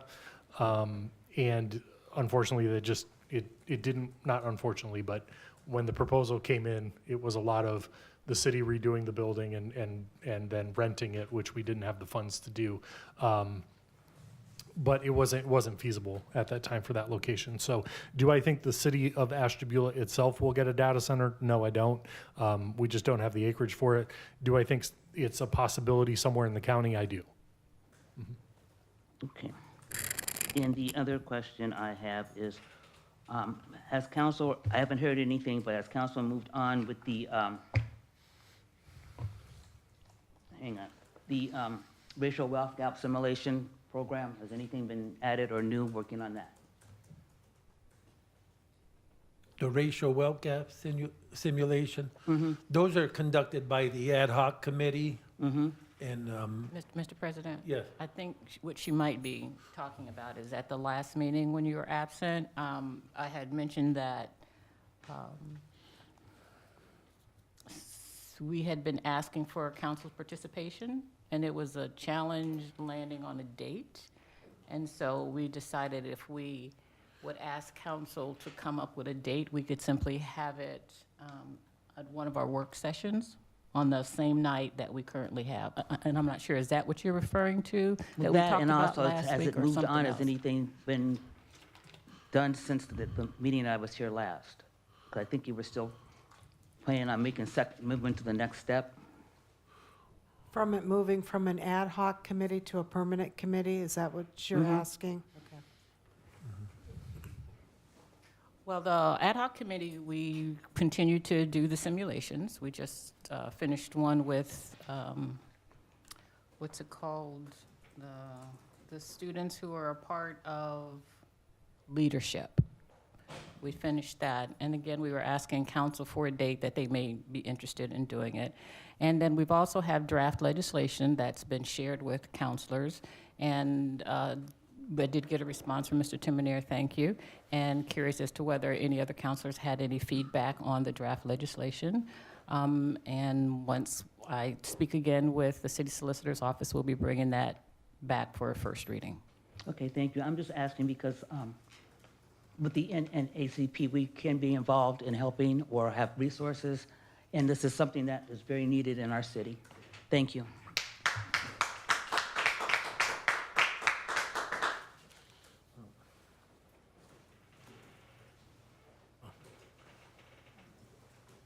Hello. My name is Julia Barton. I live in Monroe Township, 6312 Hatches Corners Road. I spend much of my time in Ashtabula. My kids swim on the Ashtabula YMCA swim team, Go Stingrays, and spend a lot of their time at the Arts Center. So I'm here pretty much every day of the week. As a farmer, we do business in Ashtabula. We sell most of our produce here. We have 2 farms, one in Conneaut, one in Monroe Township. I am also a member of Betsy's Bees, as this group here has noted. We are a group of concerned citizens organizing locally to create the kind of world we want to live in. We draw inspiration from the late Betsy Mix Cowles, a suffragist, abolitionist, educator, and organizer who lived in Ashtabula County in the mid to late 1800s, when Ashtabula County boasted the largest women's anti-slavery group in the state with more than 400 members at a time when our county was much less populated than it currently is. I'm reading her biography right now. It's fascinating. There are two different versions you could read at the library. Her papers are housed at Kent State. Also very interesting read. So we are drawing inspiration from Betsy Mix Cowles' leadership and from the sense that she and others imagined a nation in which slavery was abolished, women could vote, attend colleges, and receive equal pay for their work. We're still working on the equal pay part, so we've got a lot of work to do there, and we have a lot of work to do in the Human Rights Department, as we've noted today. We've heard that there are some concerns. I heard you, Madam Solicitor, appreciated your feedback on the concerns regarding the potential of Ashtabula City Council passing a resolution or an ordinance declaring the safety of Ashtabula citizens as paramount and ensuring the efforts of local law enforcement and first responders are indeed focused on keeping communities safe as they are now, rather than focusing on federally imposed unconstitutional behaviors, terrorizing families, communities, and imprisoning children in order to meet quotas. We Bees envision a world in which our local government puts us first, focused on constitutionally sound behaviors, due process, and the human rights of Ashtabula residents, visitors, and workers. Some council members in the county's municipalities have told us not to worry, ICE is not coming here. But in fact, we know they already are here. As we saw in the article that Gallo shared about the 200 workers who were outside a construction site, who were then, they were chased, apprehended, detained, and deported. Again, we would like to hear from our local government that our safety, the safety of our communities and its members and visitors are paramount, that we will not tolerate unconstitutional behavior here, that we'd like to draw on the experience and courage of our county's history of standing up against human rights abuses and say, we want to hear from you that we're not going to participate in this dangerous theater. We're going to protect our residents, we're going to protect our workers, we're going to protect our visitors, and we're going to preserve our peace. Thankfully, we have multiple good models to draw from, and I have no doubt that many of these cities and municipalities, as was noted, receive federal funding and collaborate with the federal government in myriad ways. 1 month ago, Cleveland City Council passed such a resolution. 3 weeks ago, Columbus City Council passed such a resolution. East Cleveland passed an ordinance last month, which is, I think, particularly robust. And WKYC Studios in Cleveland quoted Mayor Sandra Morgan of East Cleveland when she emphasized that the new measure is meant to protect residents from intimidation and unlawful actions, stating, and I quote, "We are not going to allow someone to come in and violate civil rights." Morgan declared. We are going to allow people to come in we are not going to allow people to come in wearing masks and carrying big guns and be violent towards people in our community. As noted in the Pennsylvania Capital Star, elected officials in places like Allentown, Easton, Reading, Upper Darby, and Norberth, as well as in counties such as Allegheny, Bucks, and Montgomery in our neighboring state of Pennsylvania, have all passed some form of legislation or resolution aimed at restricting cooperation with immigration officials or protecting residents.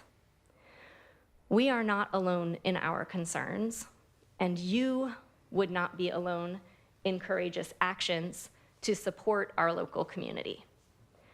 We need to join these other municipalities and counties in protecting residents. I'm sorry, I'll wrap. Protecting residents from agendas which endanger children, families, and this very special community where we live. I'll just close this one quote, if I may.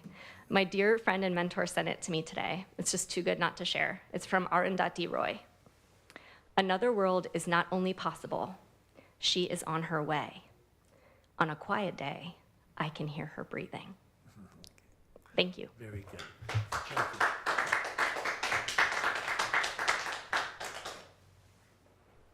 Thank you. Okay. Anyone else who'd like to address council? I think we have. Okay. Thank you. We will continue on then with our meeting. Any councilor comments? I do. I'd like to follow up on the request for a date where council would be willing to have a work session to have the experience of the racial wealth gap simulation. I know, Ms. Holman, some of us have already attended a racial wealth gap simulation, and that I don't really think that's a council.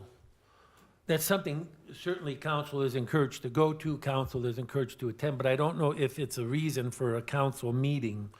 So I think maybe if you set us up a day or a couple of days and share those with those counselors who would like to still attend would be able to do that.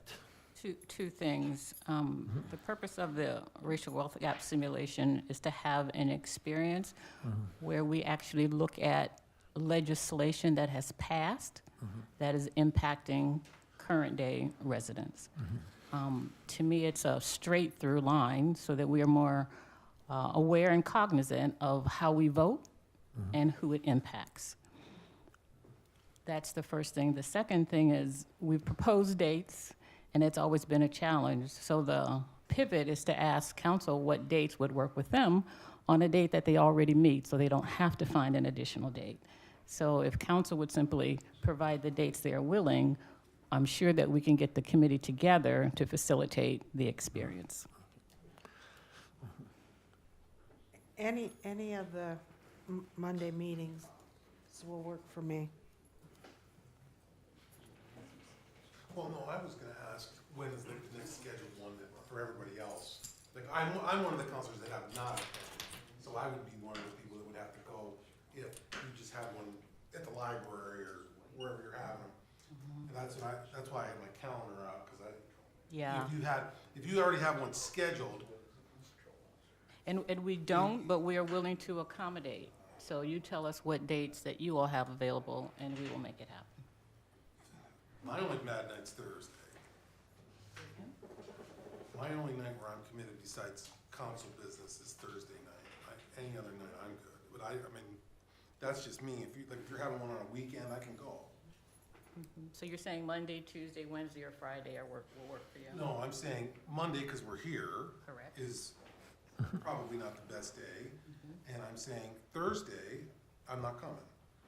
But if it's Tuesday, Wednesday, or Friday, as long as it doesn't interfere with Gunsmoke, I will be there. And that's actually what I said, Monday, first Tuesday, Wednesday, or Friday are good for you. Tuesday, Wednesday or Wednesday, Friday. or Friday, yeah. Anytime. If you're having one for the general public, I'm just saying I can go to that. But that's, we've offered those before, and it's been a challenge, so we just decided to accommodate you all this time, to see what will work for you all. Hold on, Mr. President, he sets the agenda here.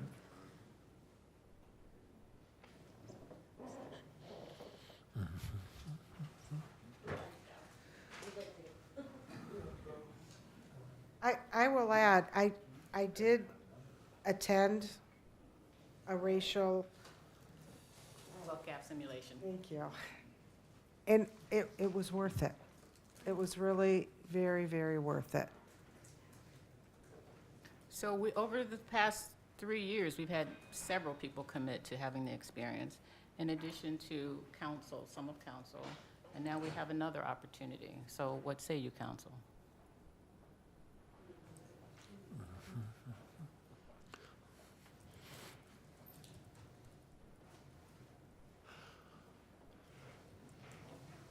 Okay, seeing no one commenting, we'll continue on with our meeting. So let me back up again. You've heard two comments of people who are already willing to make it work. Okay, so that's, all right. So I don't know what else, Ms. Holman, no one, I don't know what else I don't know what else to say. I don't think it's a function of council. You know, I'm sure there's a lot of groups who would like to come here and spend an hour with council. And like I said, I went to your event, I found it, like Ms. DiGiacomo, I found it very worthwhile, I enjoyed it, I went to other events, I went to the movies you had, I attended all that, and that's very well. But I don't think it's a council, part of a council meeting or a council function. Obviously, you brought this idea up, one or two members expressed, So since it seems a bit awkward for you, I'll say, so for the counselors who do have a date open, would you all simply provide the date you would prefer? And we've already got people in the audience who said that they'd be willing to attend. And we'll move forward, and those who want to come, and those who can't, then that's your decision, and you can answer to your constituents. So, Mr. President, can I ask Ms. Holman a question? What is the time frame you're talking about? Like, do you want to have this Not next 1 hour, month, not next? 1 hour, it's up No, to I, you. no, I, like, if I looked at my calendar and picked out a day would work for me, you want that Sooner rather than later. sooner rather than later, so like, if you could put one together for next week. So does that work for you? We'll make it work. Yeah, I can. I mean, can you get a venue? Yes, not a problem. We could even have it here. Well, you gotta get permission for that. That's no problem. I could probably, we don't have anything scheduled here next Monday. Is that the 23rd? That is the 23rd. I can probably. I have Parks and Rec and Memorial Day. All right, so that's a bad day. For You Monday. already went, Mrs. Giacomo, correct? I did. So you don't have to go. We just wouldn't have to have it here, right? Would you like Well, to we attend use a the second? back room. Would you like to attend again? I will. Mr. President, Administration, do you all have can I any? just ask a question, Ms. Holman? Did you have a plan to do another public session for Yes. this? We do, we are in the works of, with another organization that we But it haven't will be settled open on to a the date. public? Yes. Do you know when you would have that date available? It's up to them to provide me with the date. Okay. Yeah. You're saying as soon as I know the date, announce it? Yes, and then that would be an opportunity for everybody to attend. And if it hasn't been scheduled yet, that sounds like it's in a month from now, maybe? Or a month or two. This is March, it'd be April or And I May. think that would be enough notice for people to attend to it. I also attended one of the very first ones that you held at the Asheville Library. I think it's well worth attending. Got a lot out of it. There's a lot of eye-opening data that's shared during it. But I think doing it for 2 or 3 people is not worth your time. I think it's certainly, we learned a lot having an entire group of people to talk to and to debrief after it. So my suggestion, only because I went through it once, would be a larger audience that you put together for a public event that then, if the remainder of council who hasn't attended it would like to attend, could attend it. And we have a larger audience, even folks here who are willing, so that's not a problem. The concern is, aren't counselors willing to give of their time to engage in this eye-opening experience? So the way we pivoted is to start with them, when are they available, and then we can make any other day work. But thank you for the suggestion. Can I make a suggestion? Absolutely. Why don't you do it, you really don't have to call it a work session. Why don't you do it before like the next meeting? And whoever can come. I know if it's not a council day, I usually have something going on every single day, whether it's another meeting or something for council or something with grandkids, or I'm doing the Neo Fun classes at Kent. So usually I have something every evening.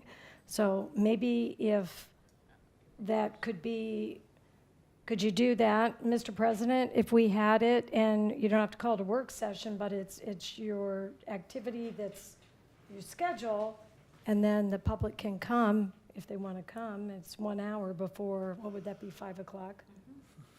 I mean, Ms. Holman, I just want to, I don't want you to schedule it specifically for me. Because if I have to work, I'm not coming.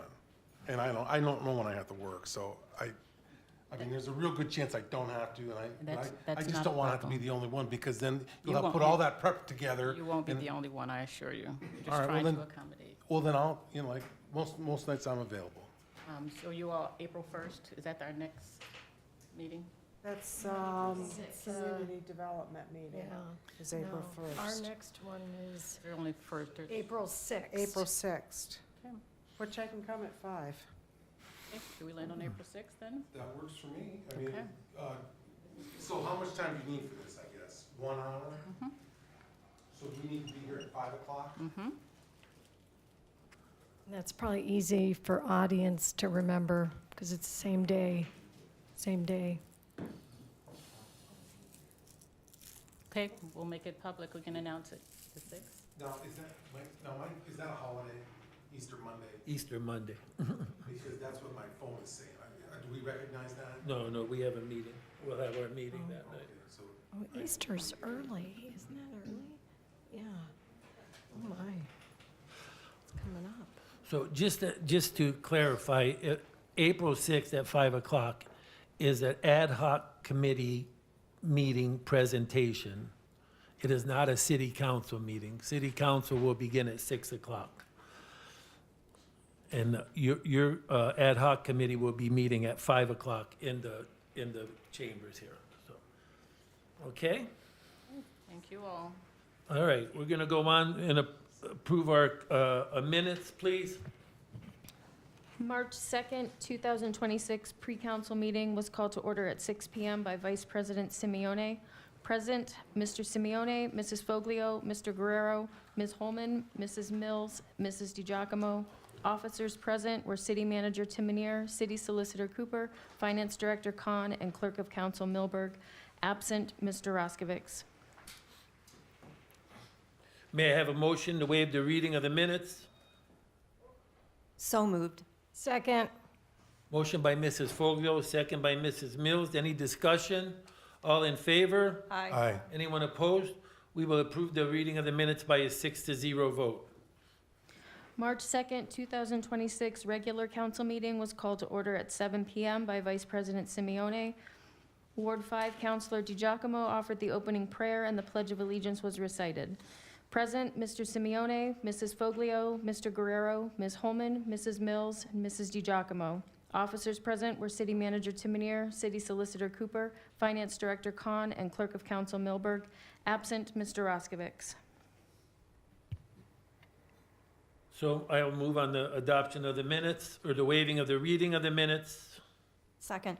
Mrs. Foglio will second. Any discussion? All in favor? Aye. Anyone opposed? We will waive the reading of those minutes by a 6-0 vote. We will now move on to our resolutions for passage. Will you please read the resolutions? Ordinance number 2026-57, an ordinance authorizing the city manager to enter into a contract with Brobst Enterprise Incorporated for the 2026 yard waste disposal. Ordinance number 2026-58, an ordinance authorizing the city manager to purchase police vehicles from the Geauga Board of County Commissioners. Ordinance number 2026-59, an ordinance granting the Lift Bridge Community Association permission to hold the annual Ashtabula Wine and Walleye Festival in the Ashtabula Harbor Historic District on July 24th through 26th, 2026, in conjunction with the city of Ashtabula. Ordinance number 2026-60, an ordinance authorizing an agreement with Grand Finale Fireworks in the amount of $12,500 to provide a fireworks display for the 2026 Wine and Walleye Festival. Ordinance number 2026-61, an ordinance authorizing the continuation of 8 community reinvestment area tax incentive agreements upon conditions as indicated in accordance with the recommendations of the Tax Incentive Review Council. Ordinance number 2026-62, an ordinance authorizing the city manager to dispose of obsolete and unneeded equipment from the Water Pollution Control Department. Thank you. Is it council's desire to handle these items in consent agenda format? It is. Mrs. DiGiacomo moves. Mr. Guerrero seconds. Any discussion? I would rather not, actually.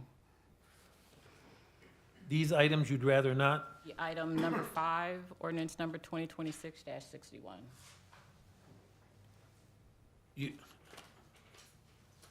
want that separated out? Yes. Okay. So it's council's desire to handle ordinances 20, Mr. President, just for clarification on that one, those are all commercial abatements That's a question I was gonna ask that you. were approved by the Tax Incentive Review Council at a meeting. This is done every year by council, and that committee is charged with reviewing those tax abatements and making sure that those commercial businesses are doing what they said they were going to do in their application, and then that report is sent to the state, and that report is due by the end of the month to the state. Thank you for that, Mr. Timonier. And my question that I had for you is, do you know the process that they use by which they go by and review those and approve or disapprove? We actually require each company to submit a report to us that includes their payroll and what was originally agreed to in their original application for the abatement. Their history of payments of their taxes is checked to make sure that they're up to date. And then the committee reviews each one of those and gives either the advice to council to continue that abatement or to discontinue the abatement. And where could I go and look at those original agreement, what they agreed to? We could pull out the original applications for each one of them if you would like. I would just like to take a look at them, if you don't mind. Thank you. do you still want that item taken out? Not necessary. No, you can keep it in. All right, so consent agenda format on all items of legislation. We have a motion and a second. All in favor? Aye. Anyone opposed? We will do so by a 6-0 vote. May I have a motion to waive the reading of the legislation in its entirety? I'll make that motion. Second. Mrs. DiGiacomo moves, Mrs. Foglio seconds. Any discussion? All in favor? Aye. Anyone opposed? We will waive the reading of its entirety by a 6-0 vote. Can I have a motion to waive the charter requirements of 2 readings on these items? So moved. Second. Ms. Holman moves, Mrs. Mills seconds. Any discussion? Would you please call the roll? Mrs. DiGiacomo? Yes. Mrs. Foglio? Yes. Mr. Guerrero? Yes. Mr. Roskovich? Yes. Ms. Holman? Yes. Mrs. Mills? Yes. We will waive the charter requirements of 2 readings by a 6-0 vote. We will now vote on the adoption of the legislation. Would you please call the roll? Mrs. Foglio? Yes. Mr. Guerrero? Yes. Mr. Roskovich? Yes. Ms. Holman? Yes. Mrs. Mills? Yes. Mrs. DiGiacomo? Yes. All items of legislation have passed by a 6-0 vote. We now have a second reading. Ordinance number 2026-55, an ordinance authorizing the city manager to enter into a contract with Medical Mutual Life Insurance Company in order to renew the group life insurance coverage for employees of the city of Ashtabula. May I have a motion to waive the reading of this legislation? I'll make that motion. Second. Mrs. DiGiacomo moves, Mrs. Foglio seconds. Any discussion? All in favor? Aye. Anyone opposed? We will waive the entire reading by a 6-0 vote. Will you now call the roll on the adoption of this item? Mrs. DiGiacomo? Yes. Mrs. Foglio? Yes. Mr. Guerrero? Yes. Mr. Roskovich? Yes. Ms. Holman? Yes. Mrs. Mills? Yes. That item of legislation has passed by a 6-0 vote. Is there any other legislation? I don't believe so, no. Administrative approval votes. Earlier in the meeting, we did approve Mr. Quendo as a member of the Parks Commission. That was earlier in the meeting. Are there any other votes that need to be taken at this time? Seeing none, we will move on to Tell Us Something We Don't Know. Does anyone have anything for Tell Us Something We Don't Know? I do. Go ahead, please. So the Arts Center, if you guys are looking for something fun to do, March 28th is, they're going to have the last comic standing with contest with headliner Dan Brown, and that is March 28th. And you can get your tickets at the Arts Center. Thank you. Anything else? Mr. President, Yes. I was going to mention that we had our Master Plan Steering Committee meeting, and it went really well.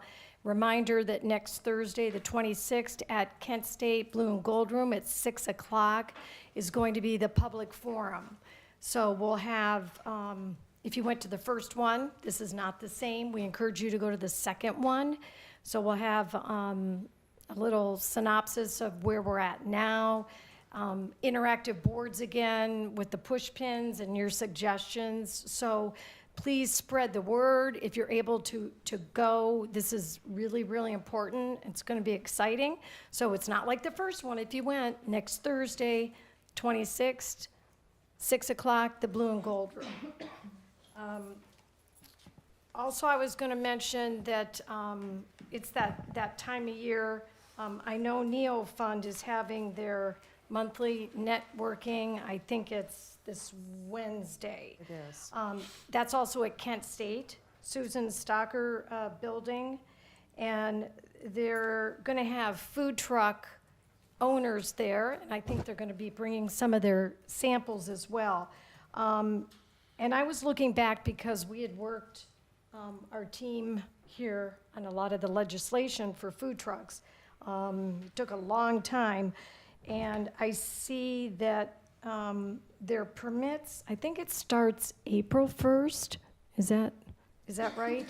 That the permits. So I'm not sure, this is a whole kind of a new process, and it goes for a year. So just a reminder for the food trucks that are out there that there is a process, there is a sticker, just like the golf carts. There's a process, an inspection, and a sticker.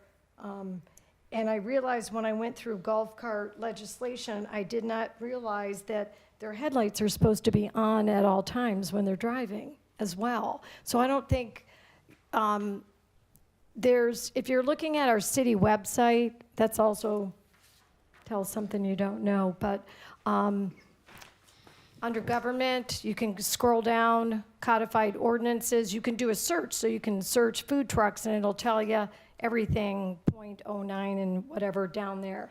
And you can look up food trucks or whatever. So if it's a snowy day and you want something to do, check out our website. Counselor Mills, is there another place folks can find the information, either the website or walk into the city municipal building and ask for the information?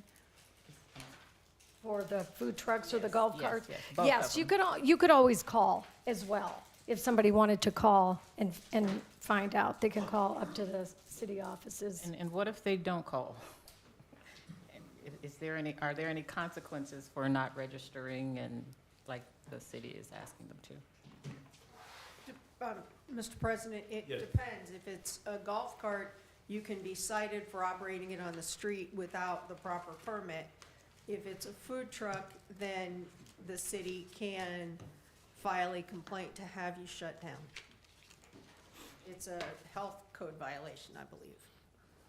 But we want to encourage people to get it taken care of so they don't have to deal with those things.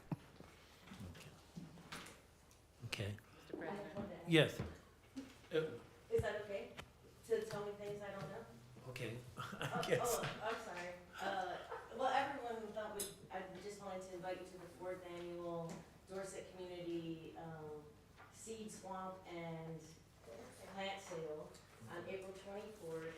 It's the 4th annual. Pickle Moke will be playing. There will be food trucks. There will be tours of the community food forest and lots of plants, lots of growers, and lots of seeds. And I just have one thing. This Saturday at the Chalk Box, they're having a skunk mingle. I saw Yeah. that. They're gonna have skunks, and you can go visit with the skunks and have your picture taken. And they're gonna have free mugs, and I think it's a fundraiser to help with their, their teams and so on and so forth. So, but this will be Saturday, and I guess there's Blossom and Bubbles and all these other skunks that are gonna be there. So this is from Mr. Spielman, the man who gave us goat yoga. He gave us goat yoga years ago, so. So if you have a chance Saturday, I know we're probably gonna go check it out, I'm sure, so. If you can, maybe give them some support. Other than that, seeing nothing else, our next council meeting is April 6th. And so until then, we wish everybody be careful driving. I heard that it might be a little bit slippery out, so be careful. Until then, we wish everybody a happy Easter, Easter season, and enjoy your time. And hopefully, April 6th, we'll have better weather when we come out. We won't need a scarf. And a hat.